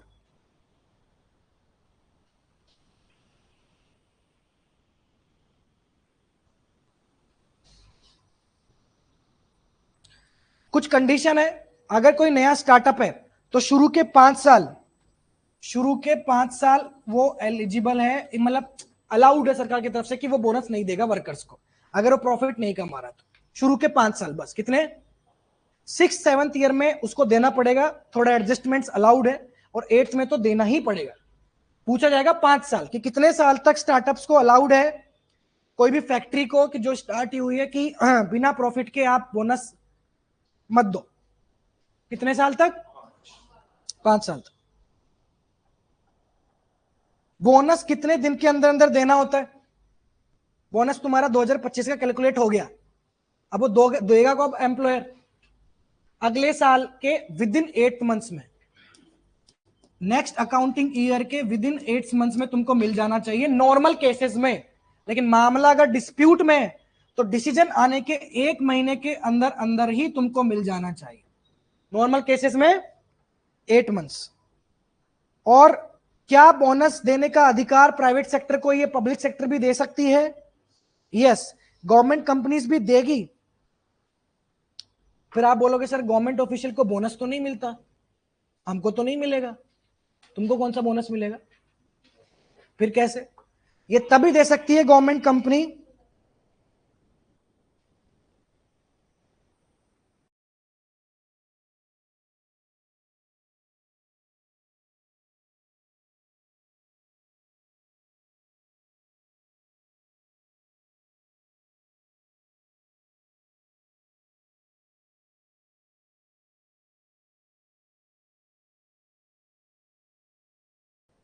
ठीक है, क्या बोला मैंने? गवर्नमेंट सेक्टर की तरफ से भी बोनस दिया जा सकता है एक ही कंडीशन पे कि जो कंपनी है गवर्नमेंट की वो प्राइवेट सेक्टर के साथ कॉम्पीट कर रही हो, जैसे बीएसएनएल। तो बीएसएनएल के एम्प्लॉय चाहे सरकारी कर्मचारी हो तो भी उनको बोनस मिलेगा, लेकिन कंडीशन है कि वो कॉम्पीट कर रही हो और उस कॉम्पिटिशन से उस सेक्टर में 20% से ज्यादा इनकम उनकी आ रही हो।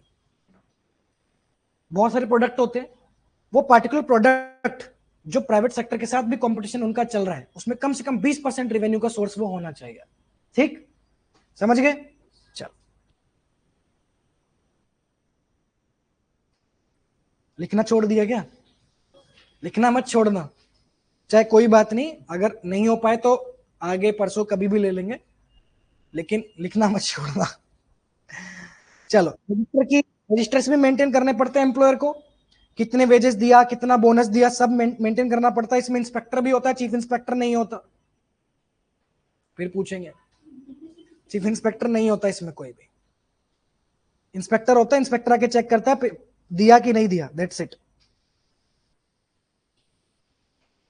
ये एक्ट लेकिन नॉर्मली अप्लाई नहीं होता किन किन लोगों पे?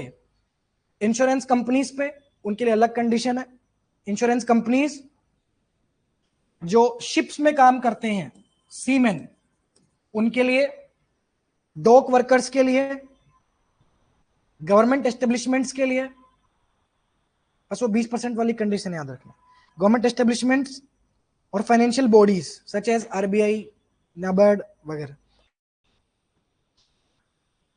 चलो, अब पेमेंट ऑफ वेजेस एक्ट फटाफट फटाफट कर लो।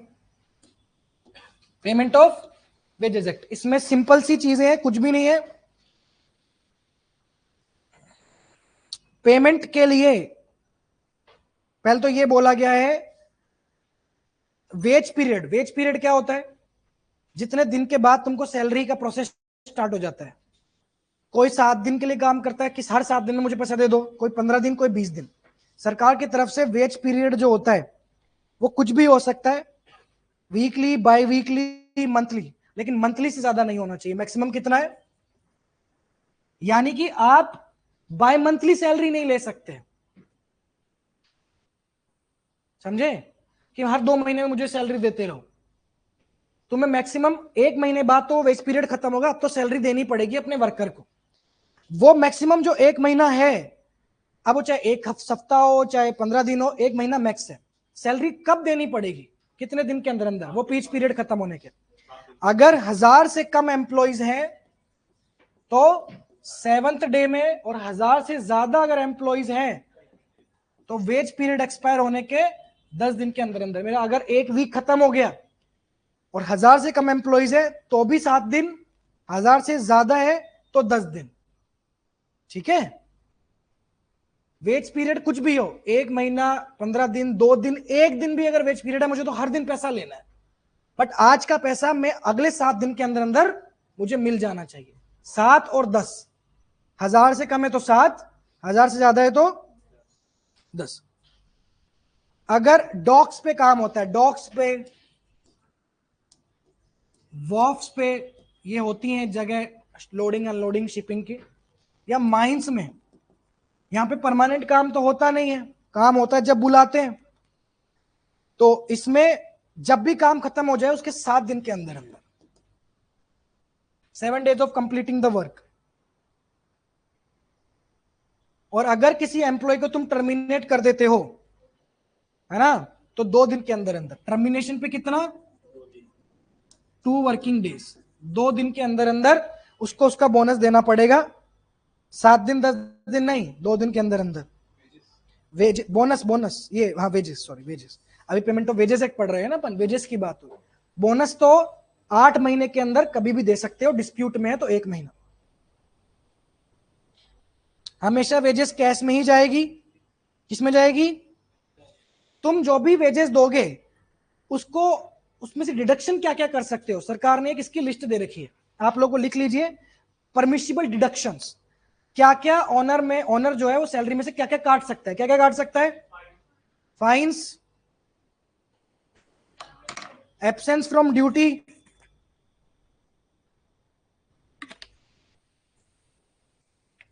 डैमेज और loss of goods, house accommodation, amenities और सर्विसेज, एडवांसेस,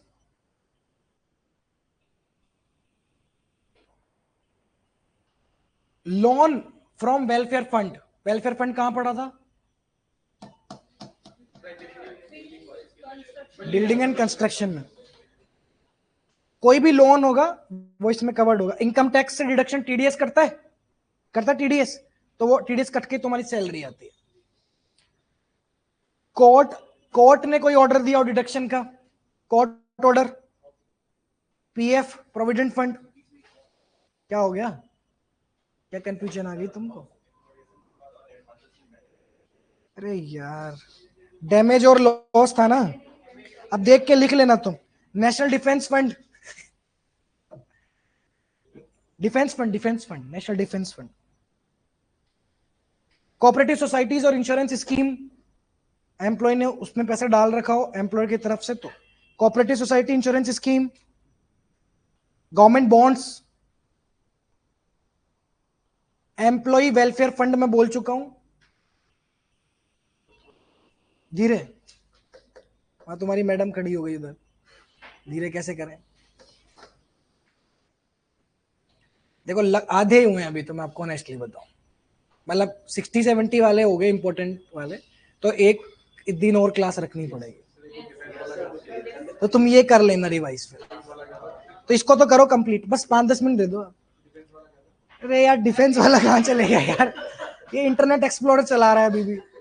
डिफेंस क्या था यार? नेशनल डिफेंस फंड था। तुम किसी के साथ बैठा करो ना, वो इसके साथ बैठो, देखो वो सतीश के साथ। फिडेलिटी बॉन्ड्स, फिडेलिटी बॉन्ड्स पता है क्या होते हैं? एम्प्लॉय के मिसकंडक्ट से बचने के लिए एम्प्लॉयर बॉन्ड साइन करवा देता है, तुम मुझे छोड़ के मत जाना 3 साल से पहले, इंपॉर्टेंट प्रोजेक्ट है। Fidelity bonds, FIDELITY। Bad currency से रिलेटेड लॉसेस भी डिडक्ट किए जाते हैं। बैंक का मैनेजर हो, बैंक का आदमी हो, करेंसी उसने फेक एक्सेप्ट कर ली, करेंसी घुमा दी, कुछ भी किया, कौन भुगतेगा? वही भुगतेगा, उसकी जेब से पैसा कटेगा, करेंसी लॉस। और लास्ट में national relief fund, national relief fund, बस ठीक है। जितना भी डिडक्शंस मैंने लिस्ट दी, अगर ये आदमी सारे डिडक्शन भी अलाउड करे, ऑनर काटने की कोशिश करे, तो अभी मैक्सिमम किसी की वेज पीरियड में कितना काट सकता है मैक्सिमम? उसका 50%। आधी सैलरी तो उसको देनी पड़ेगी, चाहे पूरा कवर हुआ हो या नहीं हुआ हो डिडक्शन। लेकिन कोऑपरेटिव सोसाइटीज का भी पेमेंट अगर इसमें इंक्लूडेड है, तो वो 50 कितना हो जाता है? 75% हो जाता है। मैक्सिमम आधी सैलरी में काट सकते हो तुम उसकी, चाहे कितना डिडक्शन हो, चाहे कितना उसने लोन ले रखा हो, चाहे कितना उसने डैमेज किया हो गुड्स का। 1 लाख की सैलरी 2 लाख का नुकसान कर दिया तुम्हारे, तो तुम आधी सैलरी तो दोगे। ये रूल है, ये एज ए जनरल सिटीजन भी तुमको पता होनी चाहिए ये चीजें। बहुत लोग एक्सप्लेट होते पता ही नहीं चलता है। हाँ वो तो अगले महीने तो कटेगी, कटेगी नहीं क्या? पर अभी के लिए इतना ही कटेगी। अब फाइन, ये जो डिडक्शंस की मैंने लिस्ट बताई, इसमें सबसे टॉप में क्या था? फाइन। अब फाइन पे थोड़ा सा हम पढ़ेंगे कि ये फाइन्स कैसे लग सकते हैं। देखो, हाँ करेंगे ना, तो वो पैसा तो पूरा ही वसूलेगा, पर वो अगले महीने भी आधी सैलरी देगा, कैरी फॉरवर्ड हो जाएगा, ऐसे तो फिर रिकवरी नहीं होगा। फाइन भी तुम कितना कर सकते हो? वेजेस का मैक्सिमम कितना काट सकते हो? 3%। फाइन क्या होता है? एक फाइन की लिस्ट तैयार होती है, फाइन भी ऐसे नहीं लिया जा सकता, एम्प्लॉयर लिस्ट तैयार करता है, ये एक्ट करोगे तो ये फाइन लगेगा, ये हरकत करोगे तो ये फाइन लगेगा। वैसे कुछ भी हो सकता है, जैसे गुड मॉर्निंग नहीं बोला तो फाइन, ऐसे नहीं हो सकता। फाइन की लिस्ट गवर्नमेंट से अप्रूव करवानी पड़ती है कि भाई ये फाइन्स की लिस्ट है, सरकार अप्रूव करती है, हालांकि करता कोई नहीं है वो बात अलग है, लेकिन फाइन की लिस्ट होती है, उन्हीं पर फाइन लगेगा। और फाइन लगेगा भी तो मैक्सिमम वेजेस का कितना %? और 15 साल से छोटे बच्चे पे कोई फाइन नहीं लगा सकता। पर तुम बोलोगे सर स्कूल में तो लगाते थे इंग्लिश नहीं बोलने पे, फिर मैम खुद ही हिंदी में बोलती थी फाइन लगाते वक्त, इंग्लिश मत, इंग्लिश बोलो। फाइन अगर एक बार लग गया तो उसको 90 दिन के अंदर ही वसूलना पड़ेगा। ऐसा नहीं तुम 2 साल पुराना फाइन याद करवा रहे हो उसको कि 2 साल पहले तूने किया तब तू फाइन दे, जब तक ठीक चल रही थी तब तक ठीक, ऐसे नहीं। 90 दिन के अंदर रिकवर करो 90 दिन के बाद भूल जाओ कोई भी फाइन है। फाइन का भी एक रजिस्टर बनता है, और फाइन का पैसा जाता कहां पे है? वेलफेयर फंड में जाता है, एम्प्लॉइज के लिए ही खर्च होता है, एम्प्लॉयर की जेब में नहीं जाता है। अगर कोई ड्यूटी पे नहीं आता है, उसका भी डिडक्शन बोला था, एब्सेंस फ्रॉम ड्यूटी। अब तुम जिस दिन नहीं है उस दिन का पैसा तो कटेगा ना, बट जिस दिन नहीं है उसी का ही कटेगा, जितने घंटे नहीं है उतने दिन के हिसाब से कटेगा। तुम पूरे दिन नहीं है तो पूरे दिन का थोड़ी कटेगा, मतलब पूरे दिन नहीं है तो पूरे दिन का कटेगा, आधे दिन है तो आधे दिन का कटेगा। प्रोपोर्शनल डिडक्शन है। क्या है? एक बहुत इंपॉर्टेंट कंडीशन है, अगर 10 से ज्यादा एम्प्लॉइज एक साथ स्ट्राइक पे जाते हैं बिना नोटिस के, तो ये क्या हुई? एक तो इलीगल स्ट्राइक। और 10 से ज्यादा एम्प्लॉइज जाते हैं तो एक साथ उनकी 8 दिन की वेजेस कट सकती है। 10 से ज्यादा एम्प्लॉइज अगर स्ट्राइक पे चले गए चाहे एक दिन भी, तो एक साथ कितने दिन की वेजेस कटेगी? अब एक मैंने डिडक्शन लिखवाया था डैमेज ऑफ गुड्स, तो जितना नुकसान है उतना ही वो भरपाई करेगा। लैपटॉप तोड़ा तो लैपटॉप की प्राइस, तुम उससे पूरा 5 लाख 10 लाख रुपए नहीं वसूल सकते कि मुझे मॉनेटरी लॉस हो गया, मुझे काम का लॉस हो गया, ये वो नहीं कर सकते। जितना गुड्स का लॉस उतना ही तुम वसूलोगे। लेकिन फाइन वाइन लगाने से पहले, डिडक्शन करने से पहले अपॉर्चुनिटी दी जाती है सुनने की। ठीक है?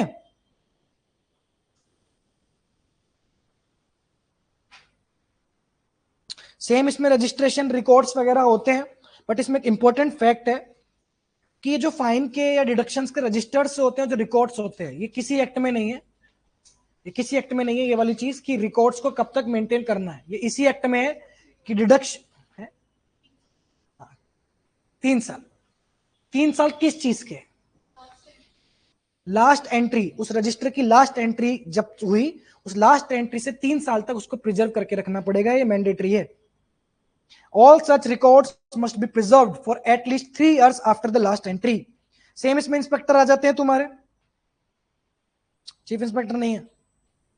एंटर, एग्जामिन, सुपरवाइज, सीजर, ये सब आता है। पेन पेपर सीजर, ठीक, ये तो याद रहेगा इंस्पेक्टर वाला। इंस्पेक्टर भी गेजेटेड ऑफिसर होता है, पब्लिक ऑफिसर होता है, सिविल कोर्ट की पावर होती है, लेकिन बस ये याद रखना कि इंस्पेक्टर किसी को अरेस्ट नहीं कर सकता।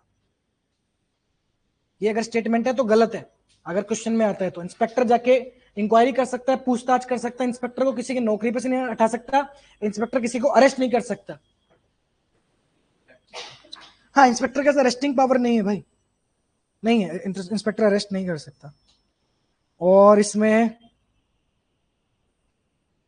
कंपनसेशन, अगर किसी को पैसा नहीं दिया तो जितना पैसा नहीं दिया सरकार वो तो वसूलवाएगी, और कंपनसेशन भी एक्स्ट्रा दिया जा सकता है, लेकिन मैक्सिमम कितना? 10 टाइम्स। अगर सैलरी में तुमने 10,000 उसको नहीं दिए तो 10,000 तो देना ही पड़ेगा, साथ में 10 गुना तक भी देना पड़ सकता है, पर मैक्सिमम कितना? 10 टाइम्स।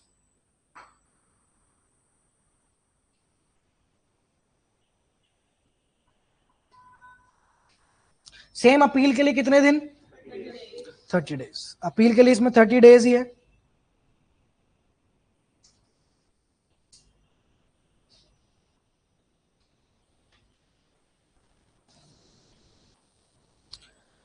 ठीक है, इतना ही रखते हैं आज के लिए। इतना भी कर लोगे तो आधे क्वेश्चन तो हो ही जाएंगे। फिर किसी और दिन 2 घंटे का रखते हैं प्लान, आज कल परसों में जब। ठीक है, चलिए रिवाइज करते रहिए, पढ़ते रहिए। Thank you so much.